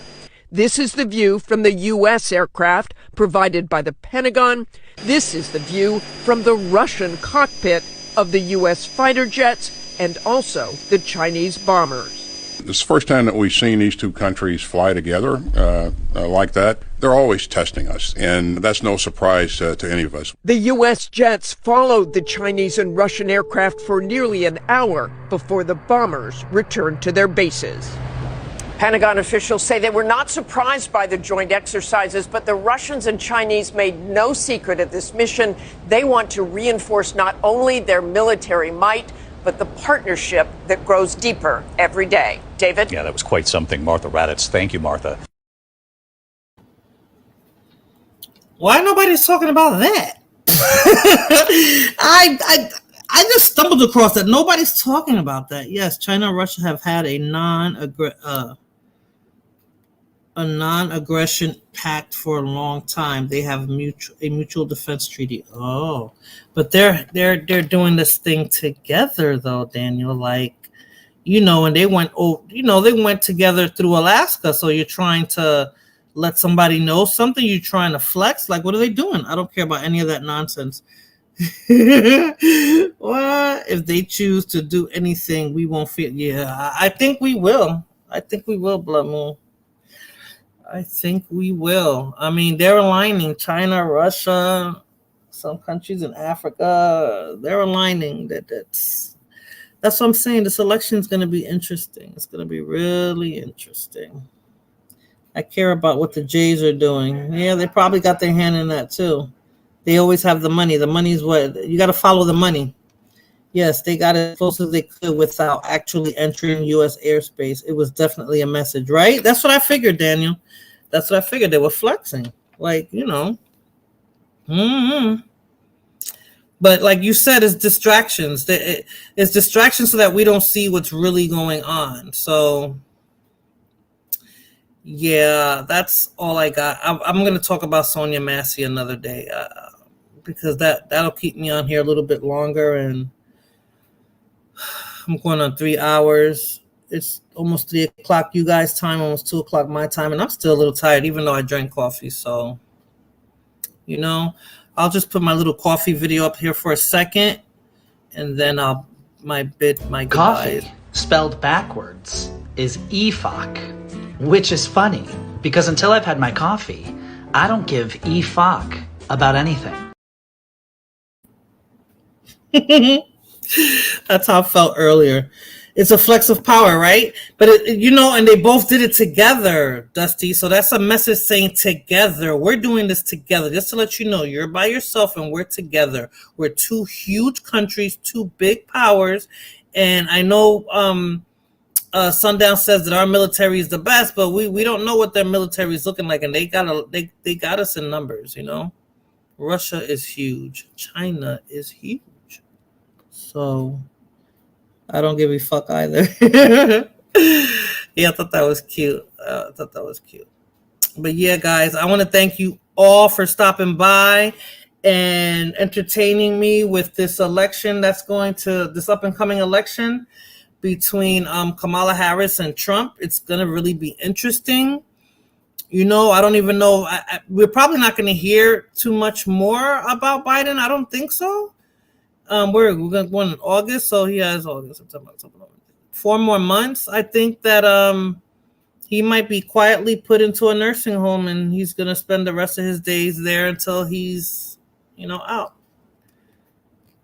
But it's going to be interesting to see how this comes. Morena, come to bed already. Yeah, I'm coming, Dusty. I'm getting tired already. I got less than 12 seconds. So again, everyone, thank you so much for stopping by and keeping me company and giving me your input on this up and coming election. So until the next time, people, thank you. And hopefully our next conversation will be on Sonia. What's her name? Sonia Massey, because her attorney is starting to give me like Al Sharpton vibes. So it should be getting interesting. I farted underneath the blanket. Dusty, I told you I hate when you freaking fart, man. Okay, peace, Blood Moon. Peace, everybody. Have a good evening. Bye-bye.